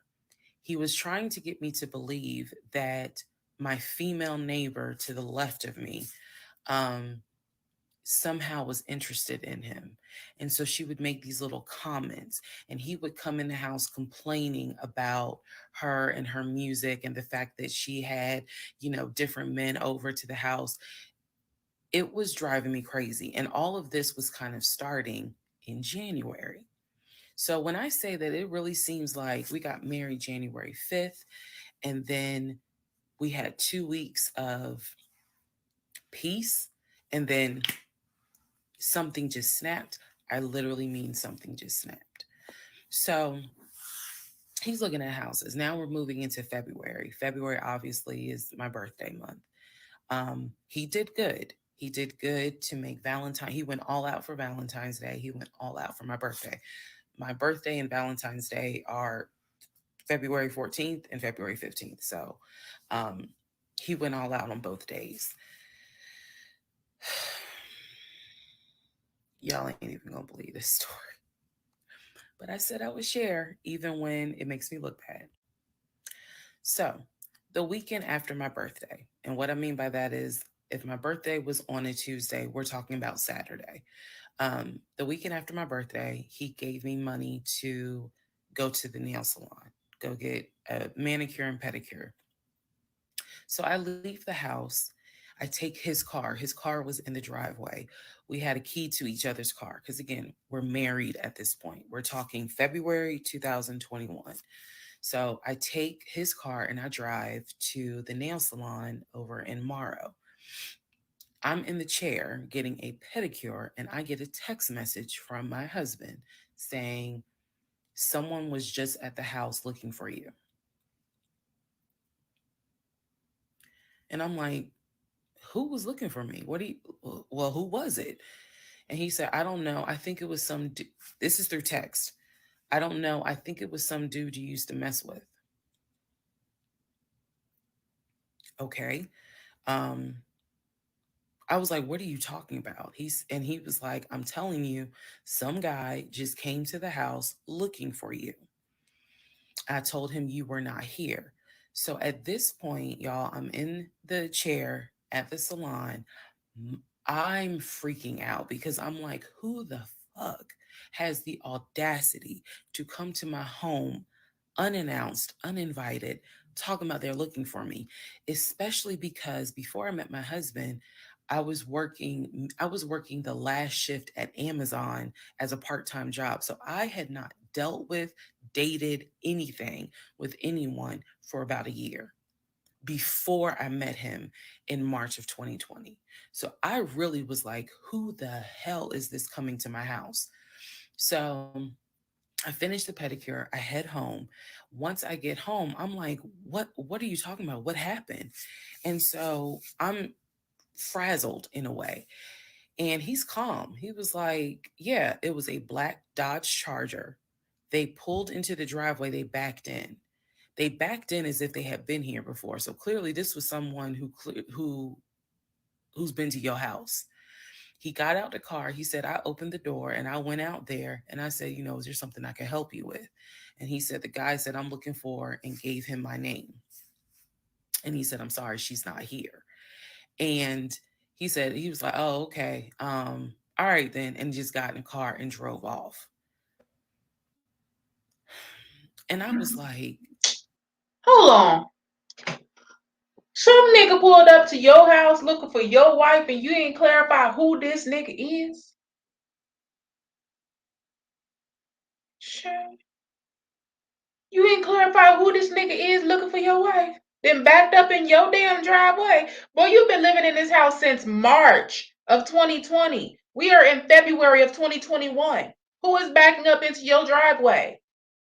Hell no. my brain stopped working because I'm thinking, who the heck could this be? A Dodge Charger? I was like, are you sure that it wasn't law enforcement? Like, was it the sheriff's office trying to serve me with a lawsuit for a credit card I didn't pay? He was like, no, he was in regular clothes. He was like, and it was not a police car. It was on a marked unit, basically. And so I'm just like, who the heck could this be? And he was like, I know who it was. And I said, who? He was like, I think it was your ex. I said, what ex? He was like, the one that you had dated for 2 years. Remember back in like part three, part four, I told y'all he told me about his ex. I told him about mine. I thought we were being honest with each other. That nigga is a complete narcissist. I'm gonna tell you right now. If you've been trying to figure it out, we in part 18. If you still trying to figure it out, that's your next bulletin right there. He's a narcissist. That nigga said, I know who it is. It was your ex. Nigga, you ever seen my ex? What you talking about? You are complete fucking crazy and not in the good way. You're making my dry, okay? That nigga crazy. And not the good So one. now, fast forward to February Uh 2021, uh. and he's telling me, yeah, I think it was the ex that you had been dealing with for those 2 years before you met me. I said, so you think that he showed up to the house uninvited after 2 years? And he was like, well, whoever it was clearly was comfortable backing into our driveway, getting out the car, and was like, I'm here to see, and gave him my name. Um, and so he was like, she's not here. Is there something I can help you with? And the guy was like, no, no, it's cool. And then just got in the car and drove off. So again, I'ma just say it from a woman's standpoint. Bitch, you gonna have to see about me. It ain't no nah, I'm cool, no none of that. What the fuck are you doing at my house looking for my husband? You not his sister, cousin, baby mama, sister, auntie. Who are you? Why the fuck you drive back up in my driveway, bitch? Who the fuck you asking for my husband? Who is you? Don't make me climb on top of your car. I'm gonna have to see about it. Quick. Let it be a daggone cousin that ain't even came around in 10 years or something like that, then got the address from your mama. She gonna be laughing telling you the story. Your girlfriend and climbed on top of my car. Who the fuck is you? Shit. Who y'all, you better learn. Your point from this story is learn. Don't say nah, he not here. Say he's in the house. Who are you and how can I help you? Even if he not in the house, you lie and say, he in the house. Who are you and how can I help you? The fuck? Uh-uh. No, no, brain is no. like, who could this be? So then Girl. Legion says to me, you know what? the way that you reacting to this This nigga's is real crazy. suspect. Mm-mm. And I'm like, what are you talking about?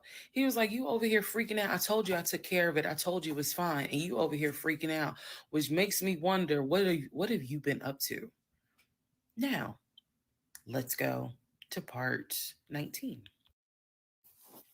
Okay, Yo, he really played the crazy crazy. part 18. Who the fuck did I marry? Hold So on. he Something ain't right. part okay, part 18. Who the fuck did I marry? So he starts looking at houses and Hold on, y'all. Let me figure out where the heck the rest of the parts are. Okay. Where's the rest of the parts? Part 18. Are they not in this playlist? Really? So I gotta get them off her channel? We gotta go and find it, y'all. Oh my gosh. She gotta put the rest of them in the dang on playlist. Hold on. We at part 18. So now we gotta go part 19. Here we go, y'all. That's part 18 still. I don't know. Let me see. Part 19. Hold on. Okay. All right. All right, my bad, y'all. Here we go.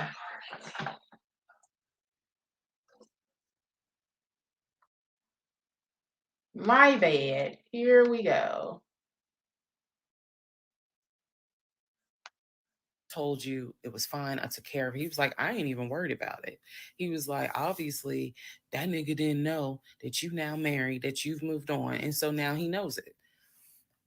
But for me, it was the fact that I don't do pop-ups. Don't come to my house unannounced. So if someone has done that, for me, it automatically feels like a violation and it feels like it needs to be addressed. So it was not as simple as I already took care of it. It's fine. Let it go. No, we ain't letting nothing go because you don't have my permission to show up to my house. And before this turns into something where I'm going to be on Fox 5 News, I need to address that with you because that is not okay. So he didn't like the reaction I had to the story he told me where someone basically disrespected my home. And he felt like my reaction was really suspect. I think he probably lying about somebody pulling up to the house altogether. He probably just did that because he wanted a reason to make contact with her.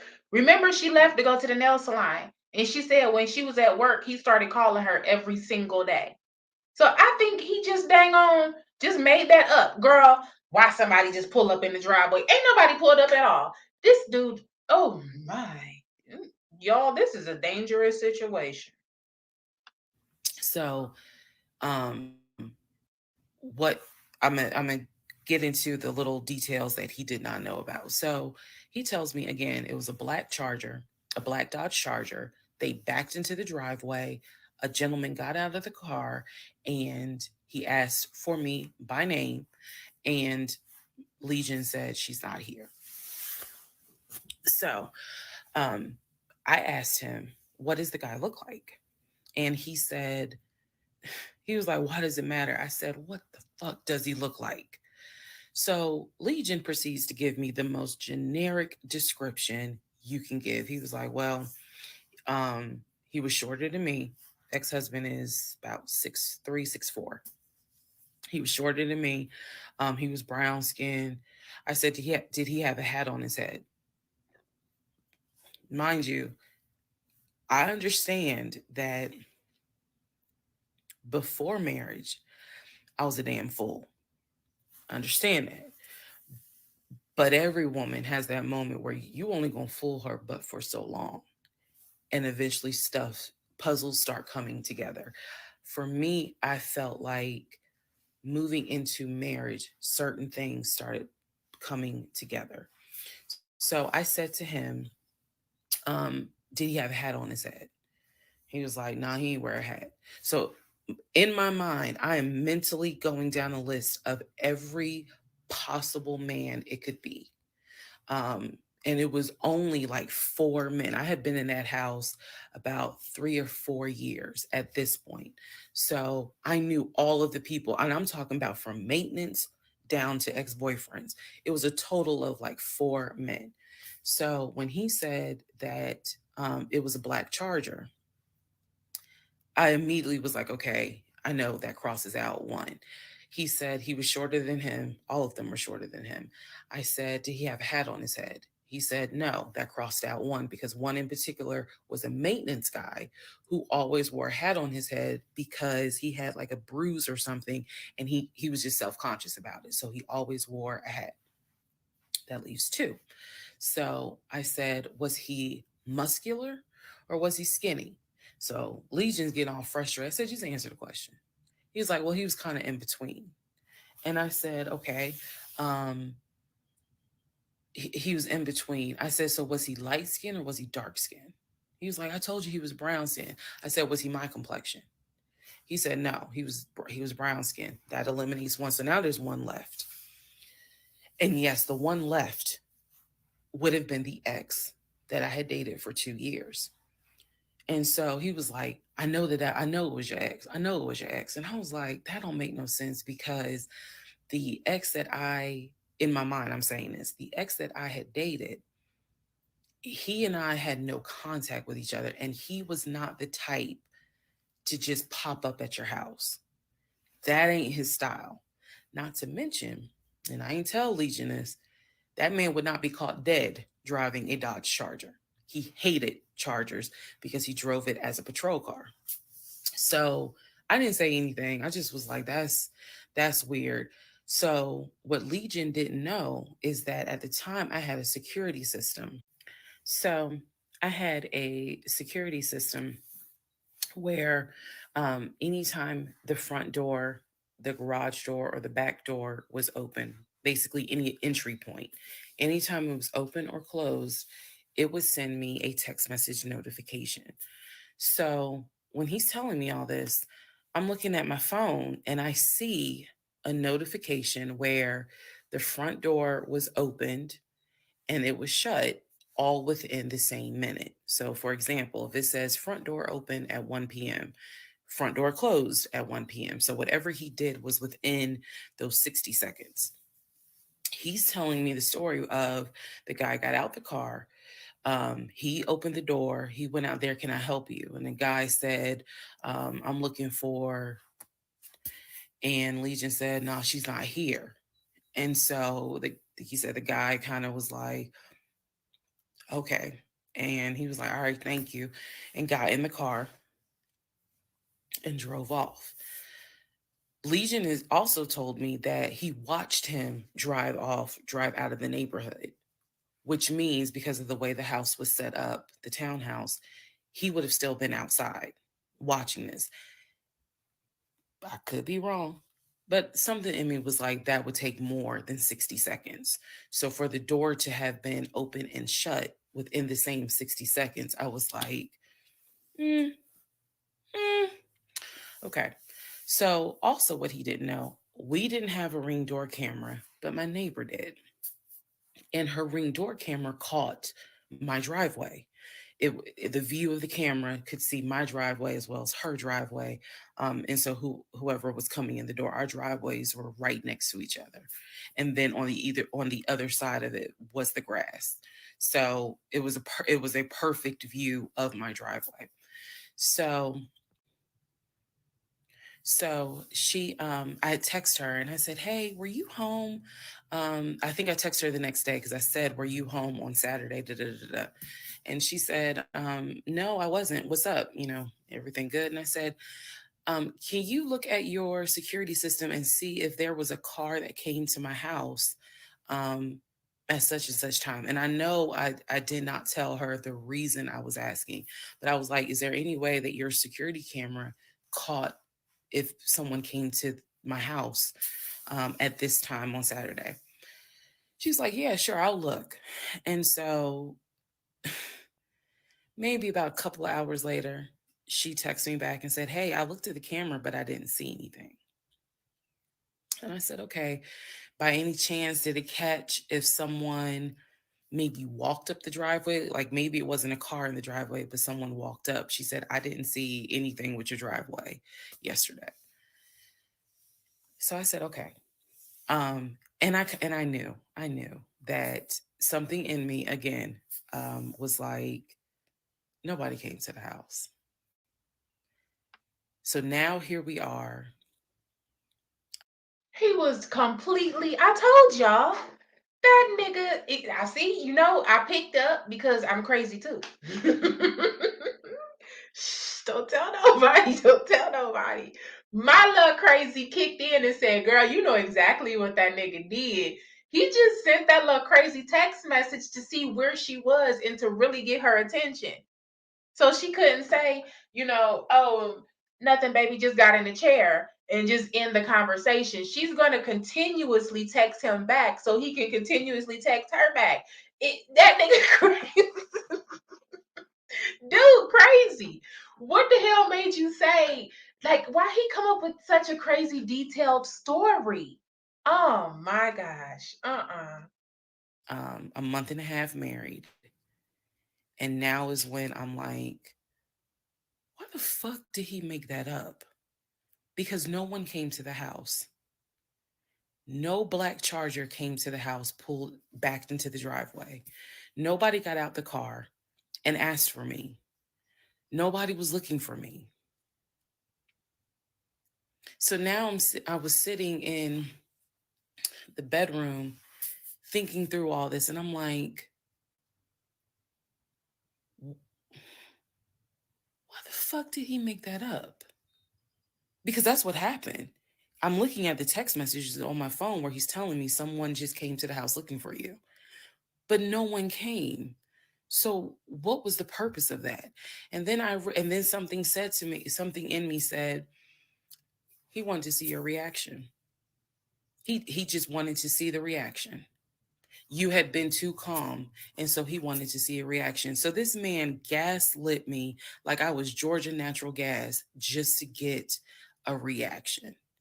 Welcome, ladies and gentlemen, to part 20 of Who the Fuck Did I Marry? Okay. Okay. All right. Part 20 of Who the Fuck Did I Marry? So after the black Dodge Charger incident, things were quiet. Legion was fine. Legion slept just fine. Me, that shit played over in my head for days and days and days. On one hand, I was like, I know nobody came. My head knew nobody came to the house. My heart was like, but maybe he didn't make it up. So the head and the heart were absolutely playing a tug of war because, again, I really couldn't fathom that he was making it up. But nevertheless, I filed it in the back of my mind in my little filing my mental filing cabinet. So a few weeks later, we go out to eat at this restaurant in Atlanta. It's a burger place, and I'm going to do my best by the time I post this to put the name of the burger place on the screen. So we go to the burger place, eat dinner, everything was fine. As we are leaving, he says to me, did I ever show you where my grandmother's buried? This is the grandmother that passed away from COVID in 2020. And I said, no. I was like, we haven't been over here. And so he was like, let me show you. So he drives us to the cemetery, which is not far from the restaurant. He drives us to the cemetery, goes around and around, and then it comes to like a little hill in the cemetery. And he was like, you see the headstone. The headstone had like the family name on it. And it did not have, for example, John David Doe. It just had Doe. Okay. So there were no dates on it. So it reminded me of just a headstone where it was probably multiple family members buried underneath it. That's what it reminded me of. And so he was like, my grandfather and my grandmother are buried there. I do recall him telling me when the grandmother died in 2020 that she wanted to be buried next to his grandfather. And so we're sitting in the car because we can see the headstone like on top of the hill from the car. And he tells me that that is where his grandmother and grandfather are buried. That he was able, the family was able to get her, um, her wishes were to be buried next to the grandfather. Okay. So as we are leaving, we take a different route home. So we get on the highway. If you're from Atlanta, you'll know what I'm talking about. We get on I-75 North. And we're kind of we're just driving around, to be honest with you. But we're taking the scenic route. We get on I-75 North because the reason why I remember is because when you're on I-75 North going towards Atlantic Station, on the right hand side, you will see the Varsity. You'll see all these tall skyscraper buildings. One of the buildings has the letters NCR on the building. As we're coming up towards the building, he says to me, "Do you see the NCR building?" I said, "Yeah." He said, "The building behind it, my job bought that building. That's where we're going to have, we're setting up operations." And I was like, "Why the hell would y'all buy a condiment company in downtown Atlanta?" He was like, "No, we're not doing production there. It's just going to be offices. And that's where we're going to handle like the business portion. The production is still being done in Gwinnett County out in Duluth." And so I was like, "Oh, okay." He was like, "That's where I keep the company car." So I was like, "The company car?" I said, "Aren't you supposed to be bringing the company car home?" And he was like, "I don't want to bring the company car home because it's Clayton County and it's a $90,000 car. And I don't want no problems." So he's telling me that he keeps the company car at the building downtown Atlanta that's behind the NCR building. I barely could see what building he's talking about. Now, I don't know if y'all seen or remember that part. I think it was in one of the previous two videos I released. Remember I told y'all it was multiple houses and he went to the BMW lot for him a car. Then he started going to the BMW lot for her a car. Then he decided to go get her an Audi. Child. Talking about. But he was like, "It's the building right behind it." And so he's telling me that that's where his office is. So I said to him, "Take me to your office. I know it's a Saturday, but shit, Ooh. you one of the VPs, right? So take me to your office." No, I had not been to his Why office. you do that to him, girl? You done crushed his whole little narcissist bubble. Oh shit. Simply because, again, COVID. So I was like, "Take me to your office." And he was like, "I can." He was like, "That's no problem." So do I have the other phone? I do. So y'all are in luck. So I can maybe reenact how this goes. So he gets off the exit and starts driving towards the NCR building.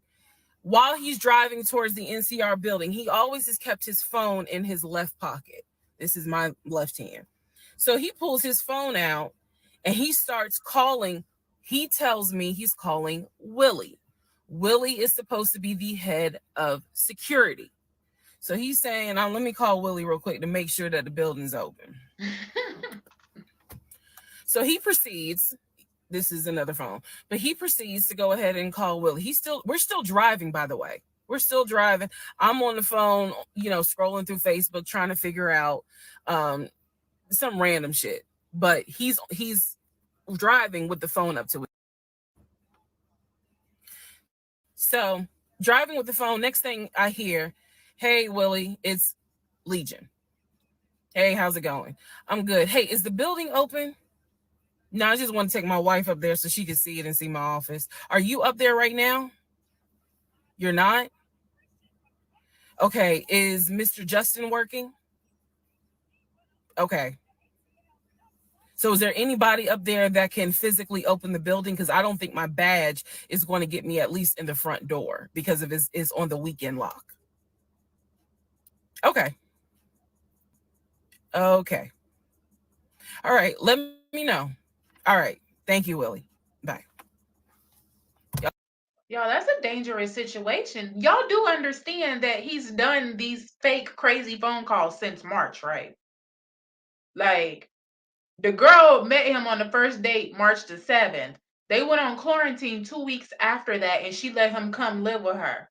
He been doing these crazy phone calls talking to himself since March of 2020. We are in February of 2021. It's not that much pretending in the world. This man is seriously mentally ill. Ain't no way. He needs some medication. Y'all see how I did that? He's having this whole conversation while I'm sitting in the passenger seat. So then he gets off the phone and he says to me, Willie is not working and Justin apparently called out sick. So the building is locked and my badge won't get us in the front door.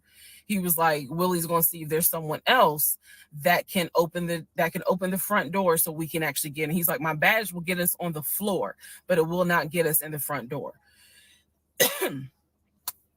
No one ever called.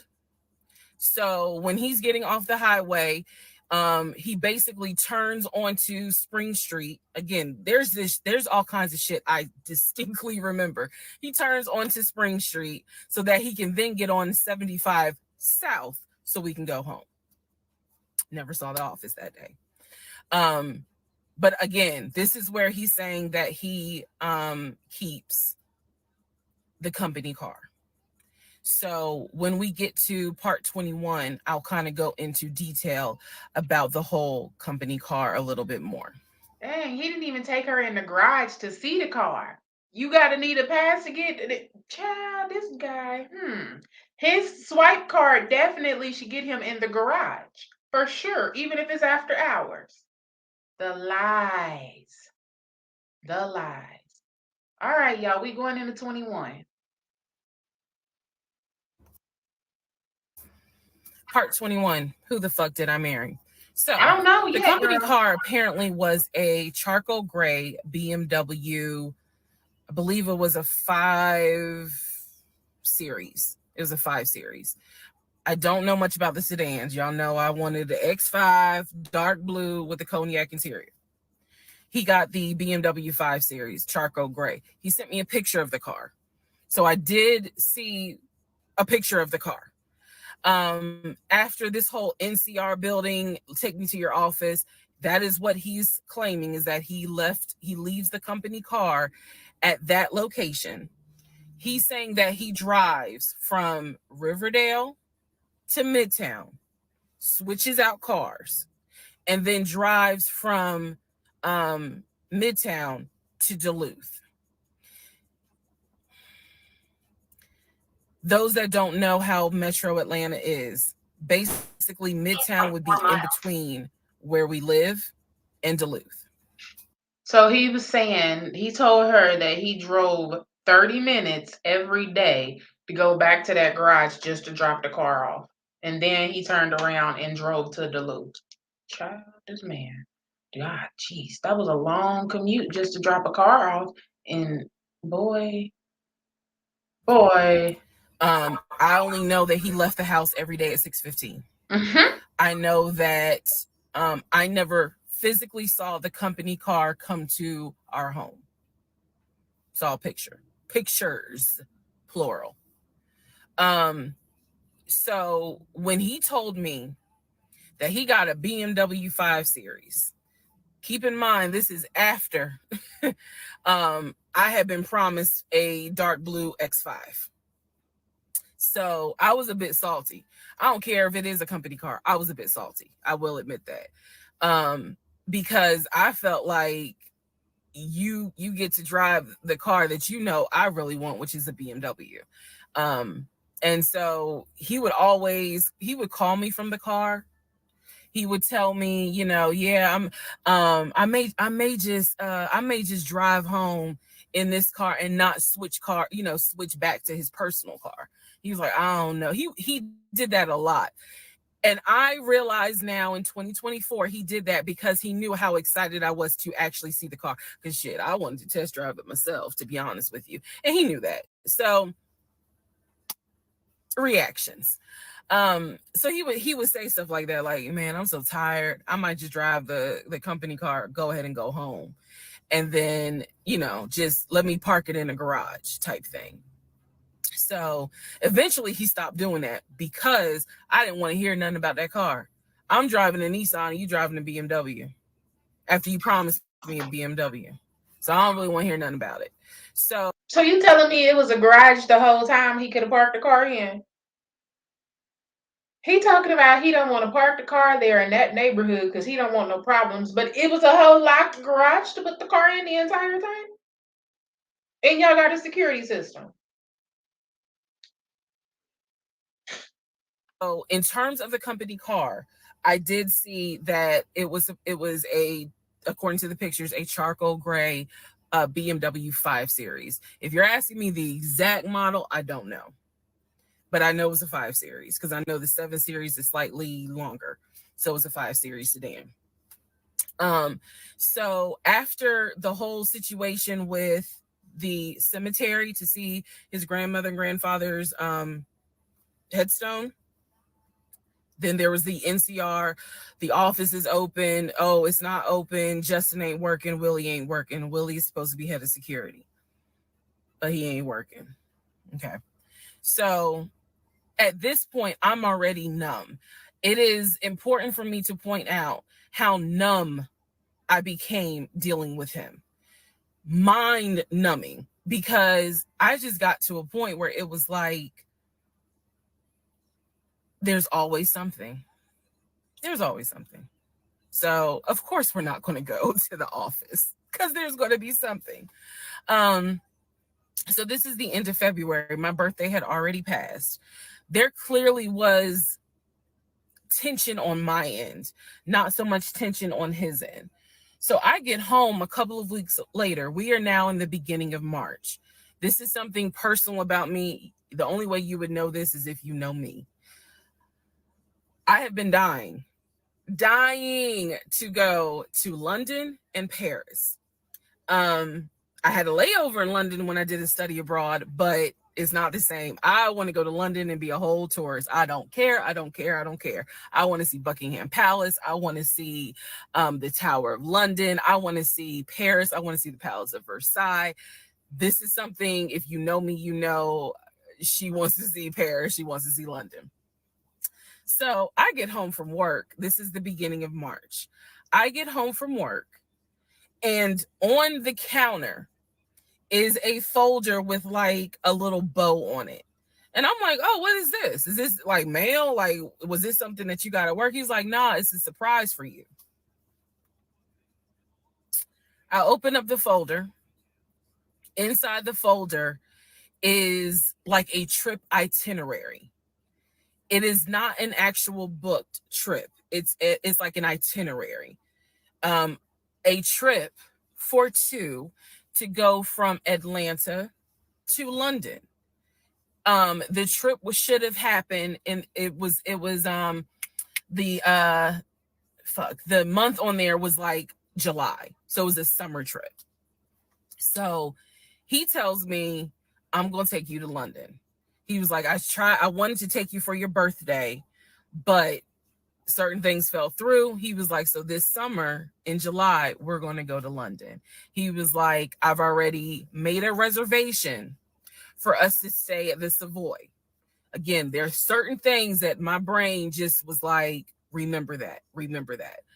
He said, I've already made a reservation for us to stay at the Savoy. I didn't know, as much as I want to go to London, y'all, I didn't know anything about the Savoy. And so I remember going to look it up because I was like, what is the Savoy? Well, apparently the Savoy is bougie, very bougie. So I was so excited. I cannot tell y'all how fucking excited I was when I saw that he had printed out British Airways. Like, he was speaking my language. I am one of those people, I'm a planner. So when he's saying, I'm going to take you to London, and he took the time to research flights and print it out and research the Savoy and print it out. And there were different not excursions, but there were different things that you could do. You could go see the Tower of London. You could go see Buckingham Palace, changing of the guard. We could go have high tea at certain places. He was like, I don't really want to go, but I know you're dying to go. So he was like, you know, I love you and I would do anything for you. Blah, blah, black sheep, have you any wool? And so he was like, I'm going to take you to London in July. The trip did not include Paris. That's fine. But I was so excited. So excited. And so this is the beginning of March. I was like, this is great. Hopefully this happens. I knew I needed to renew my passport. And he was saying that he had to renew his passport as well because his passport had expired. So both of us were like, okay, we need to get on this if we're going to try to make it to London in July, and it's now March. Me being the planner I am, I think I went to work the next day and printed out the passport applications so that we could fill it out and go ahead and get that process going. So, needless to say, something must have happened, and I don't remember what it was. We just simply didn't fill out the application for the passport. So, fast forward, we're now at mid-March. Mid-March, the decision was made that my mom, who lived in Arkansas, was coming to visit us. She would be coming, I believe, the second week of April, and she was going to stay a week, and then a few days. So, like, maybe a total of 9 days. Not quite 2 weeks, but a little over a week. So she was coming in April, and I was excited. Legion was excited because he was excited to physically meet my mom. He had talked to her on Zoom, he had talked to her on the phone, but he was excited to physically meet my mom. And my mom was excited to physically meet her son-in-law. So this is mid-March. I'm going to go into part 22 where I explain what happened with Facebook Messenger.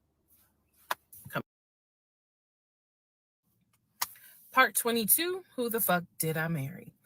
So now we are in March. This is right after he had surprised me with the announcement of we're going to go to London for a trip in July, because we definitely didn't do a honeymoon. We definitely didn't do any sort of trips together. So the idea was we're going to do a trip in July together. One thing about Legion was that he was the guy who was like, I have nothing to hide. I don't lie. I don't like liars. If we're in a relationship, then everything should be out in the open. So I've always had his cell phone passcode. Never felt the need to look through his cell phone. And funny enough, I can tell y'all right now, disclaimer, I will never go through a cell phone again. You cheating piece. So anyway, so one day, this is mid-March, going like around March 20th. So we're heading in towards the end of the month. He was in the shower. Keep in mind, my mom is coming for a visit in April. So he was in the shower and he received a text message on his phone from a woman. The text message, because it was a preview. So the text message was something where if you didn't know the context of the text thread, you could either go left or you could go right with it. So me being just curious, I opened up the phone, put the passcode in, read the text, then read the thread.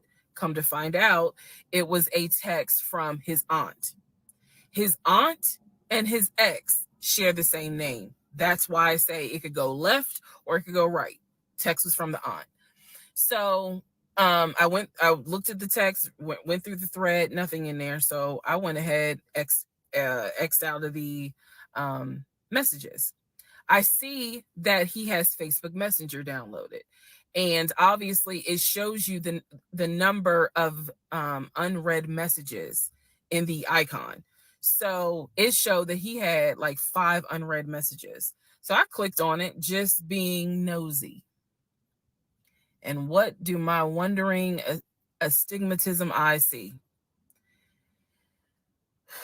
So in his Facebook Messenger is about 7 women. I can see their profile picture and I see their names. Some of them had a preview. The ones that he had not read, I could see the preview of the message. One in particular said, when are you going to come get this? Y'all know what I'm talking about. So I clicked on that one first. And I'm reading through the thread. And so she's saying, when are you going to come get this? But earlier in the thread, or further back in the thread, he had asked her, when are you going to give me? And she said when lockdown is over.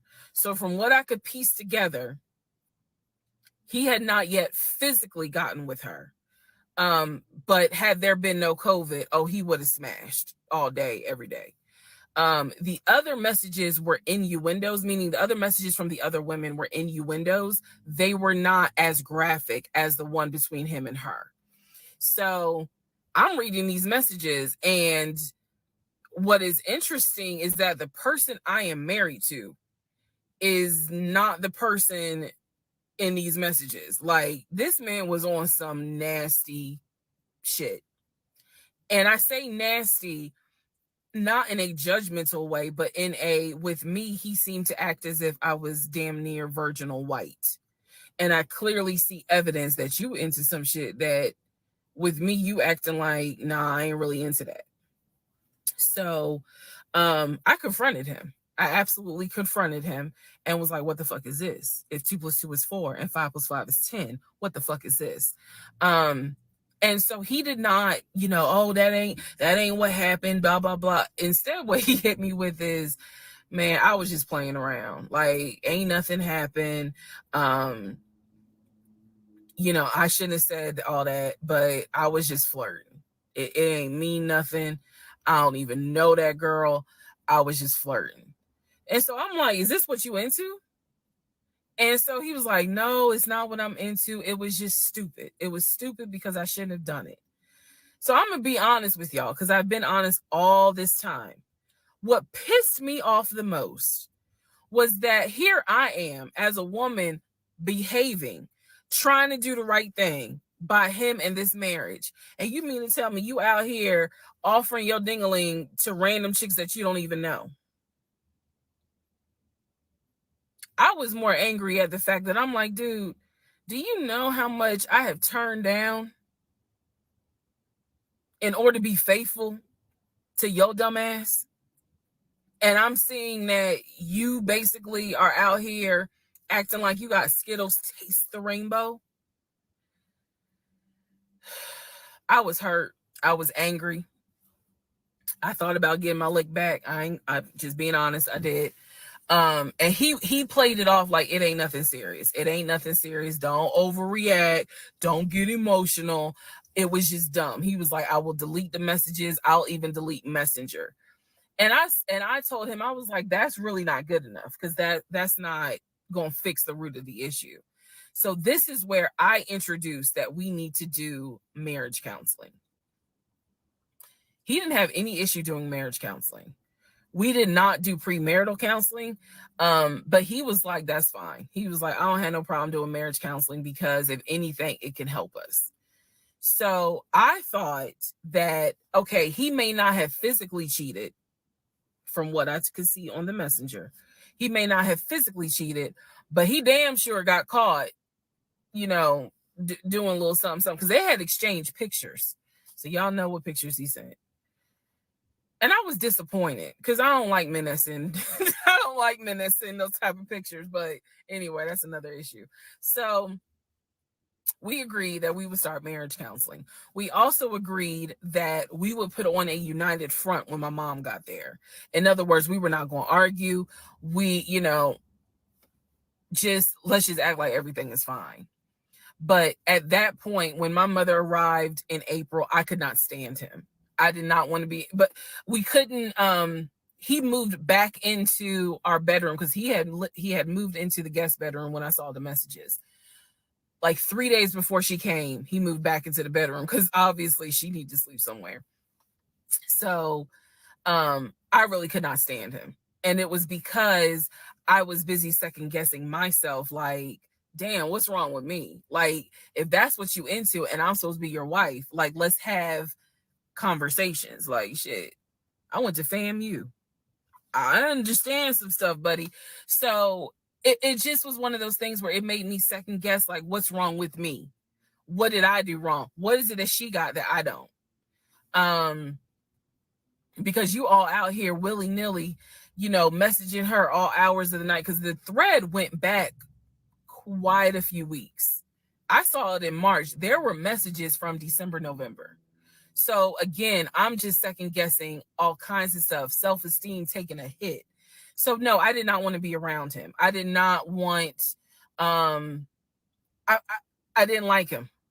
Period. I did not like him. I left and I would just go for a drive because driving clears my mind. I called my aunt, told her what happened. I don't recommend that. I don't recommend calling family to tell them what's going on in your marriage. But I called my aunt, and my aunt lovingly was like, "What do you want me to say? You married him. He ain't your boyfriend. Y'all can't just break up. That's the hard part about marriage is like, I mean, yeah, I guess you could leave him, but at the same time, you married him. So, honey, you're going to have to go back home and y'all are going to have to figure this out." She was like, "I can't give you advice on what you should do. I'm sorry that this happened, but you married him." So, even though it was just one drive, I went back home, and that's when the discussion was, we need to do marriage counseling. Part 21, Part 22, who the fuck did I marry? So now we are in March. This is right after he had surprised me with the announcement of we're going to go to London for a trip in July, because we definitely didn't do a honeymoon. We definitely didn't do any sort of trips together. So the idea was we're going to do a trip in July together. Um, One thing about Legion. Hey everybody's just coming in the chat. Hey everybody's, hey everyone's. Y'all please hit the like button, hit the share button on these videos. If you are not subscribed to this channel, go ahead and hit the subscribe button. Hit the bell notification. Make sure your bell says all not personalized. Okay? We are going to go ahead and hop into part 22 of Who the Did I Marry? You guys, this series is really amazing. Was that he was the guy who was like, "I have nothing to hide. I don't lie. I don't like liars. If we're in a relationship, then everything should be out in the open." So part 23, who the fuck did I marry? So we agreed to do marriage. My bad, y'all. Part 23 of Who the Did I Marry? She is not in the playlist no more. So the videos are actually playing backwards. It's oh my gosh, y'all. Jesus help us. Um, Let me see if I can fix this real quick. Let me see. We on 22. Let's see. Not going right. I'm going wrong, y'all. I don't even know what the hell I'm doing. Let me go back. I don't know what I thought I was gonna do real quick. I thought I was gonna do something, but it ain't what I thought I was gonna do. Part 20. Y'all just bear with me. Sometimes my brain be like, what? Part 25. Where are we at? Part 23? Is this it? Okay, here we go. My bad. My Part bad. 23. Who the Okay, fuck did I marry? So here we we go. agreed to do marriage counseling. I had found a pastor and his wife who agreed to do our counseling, basically. Our counseling was going to be on Zoom, and it was going to be every other week, every other Tuesday. Initially, Legion was participating in it. Um, his body language seemed to be that he was open and receptive to the marriage counseling. Now, the pastor and his wife were deeply concerned at the fact that we had only been married 3 months and we were already dealing with some form of infidelity. We were in marriage counseling, and as the pastor would put it, there seems to not be any sort of intimacy. Um, they were concerned, rightfully so. I think any person would be if they knew what was going on within those 3 months. So, the pastor and his wife, it is fair to note, we started counseling with them in the spring. We continued counseling with them up until a week before I found out what I found out, and he got kicked out. So one of the first things that the pastor kind of talked to us about was, um, are you what was the deal with the Facebook Messenger stuff? And Legion was like, it was stupid. I shouldn't have done it. It really was just attention, and I got carried away. He felt like he was not going to. He kept saying, "I'm not going to keep apologizing. I'm not going to keep getting persecuted." After I told you, I'm sorry. I told you I wouldn't do it again, and I want us to move forward. You're either going to forgive me or you're not. Pastor and his wife were like, wow, the audacity is real on this one. So, needless to say, we started moving slowly forward. It was always in the back of my mind, just like it was in the back of my mind with that black Dodge Charger. It was one of those things where, okay, I see how you kind of are moving and operating.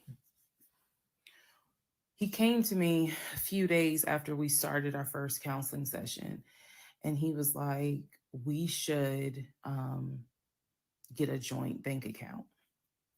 What he wanted to do was to each one of us have our own account, and to get a joint account for our money to go in there for joint expenses. Now, up until this point, he had been paying the rent, the utilities, and I really was just paying for my stuff.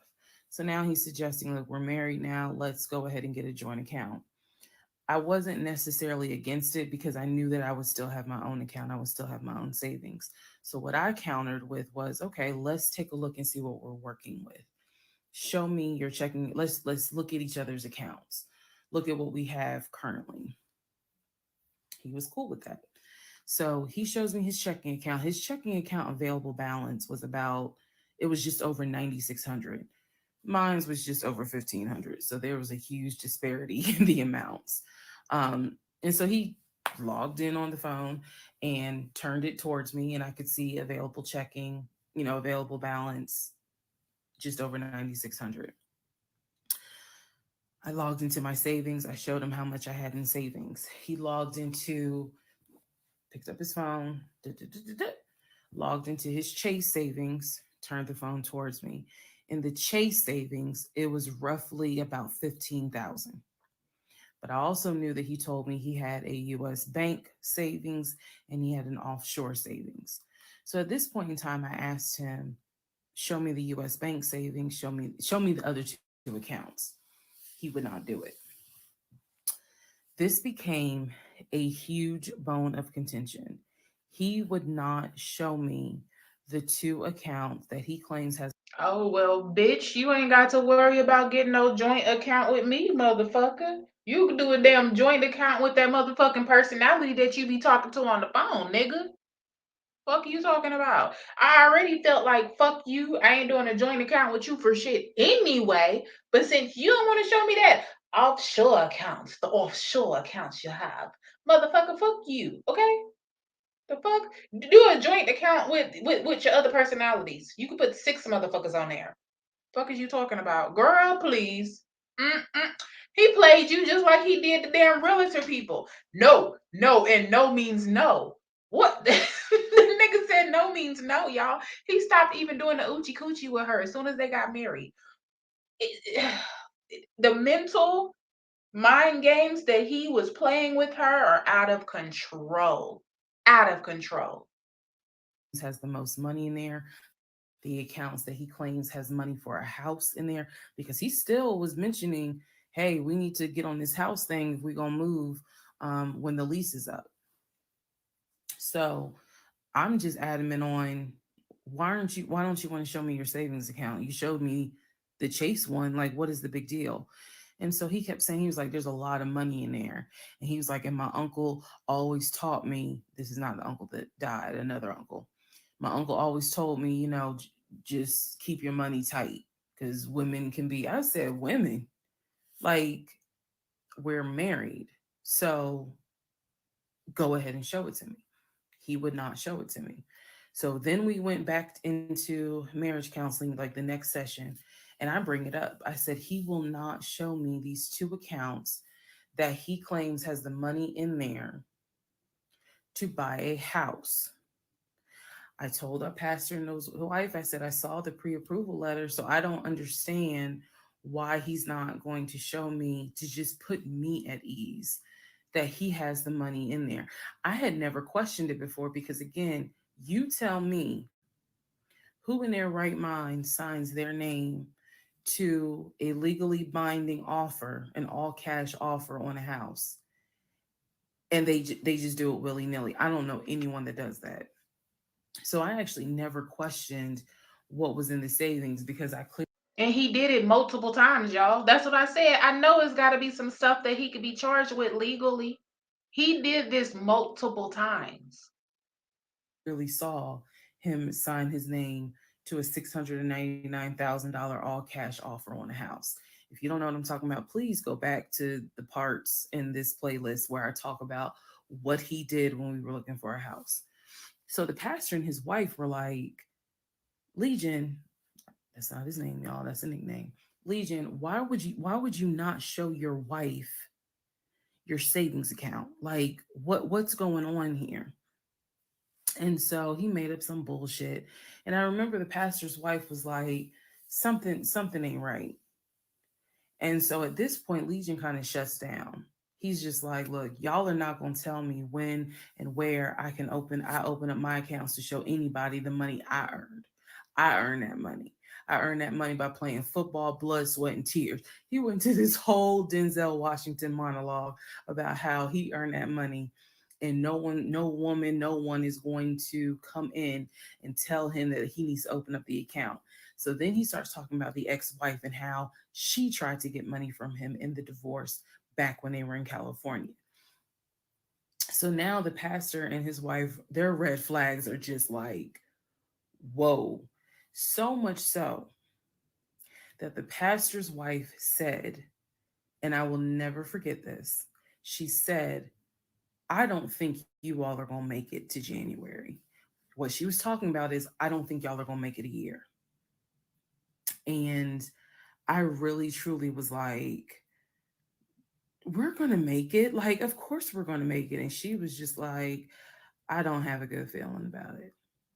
And so Legion's all defensive. He at this point he's folding his arms and because remember we're on Zoom. He's folding his arms and he's just like, I'm done with this. Like, I'm not gonna get attacked because I'm not comfortable showing you the amount of money that I have. Money changes people. And I'm not comfortable. So he's playing that victim card. Um, and so the pastor and his wife were like, we're still gonna help y'all as much as we can, but so he was like, I'm not comfortable. And basically the pastor and his wife were like, look, we'll help y'all as much as we can, but there's some deep issues here. And had you, this is what they advised us, had the two of you came to us for premarital counseling, we would have told you, do not get married. Y'all should not even be together. That is what our that is what the pastor and his wife told us in marriage counseling. If you two had come to us for premarital counseling, we would have told you, y'all should not even be together, let alone get married. But here we are. So we will help you guys as much as we can.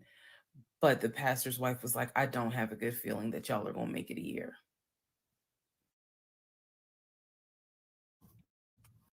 Part 22, who the fuck?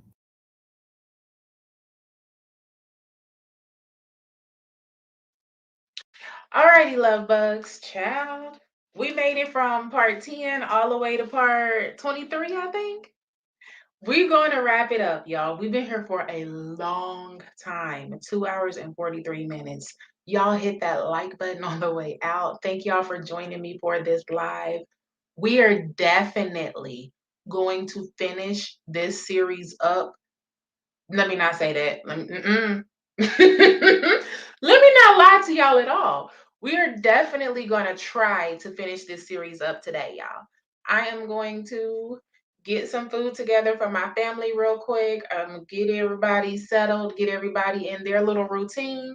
Give me a few hours and I will come back live and we will do episodes 24 on until we get tired of watching and talking. Okay? Y'all hit the like on the way out. I will talk to my beautiful love bugs in the next video. Bye, y'all.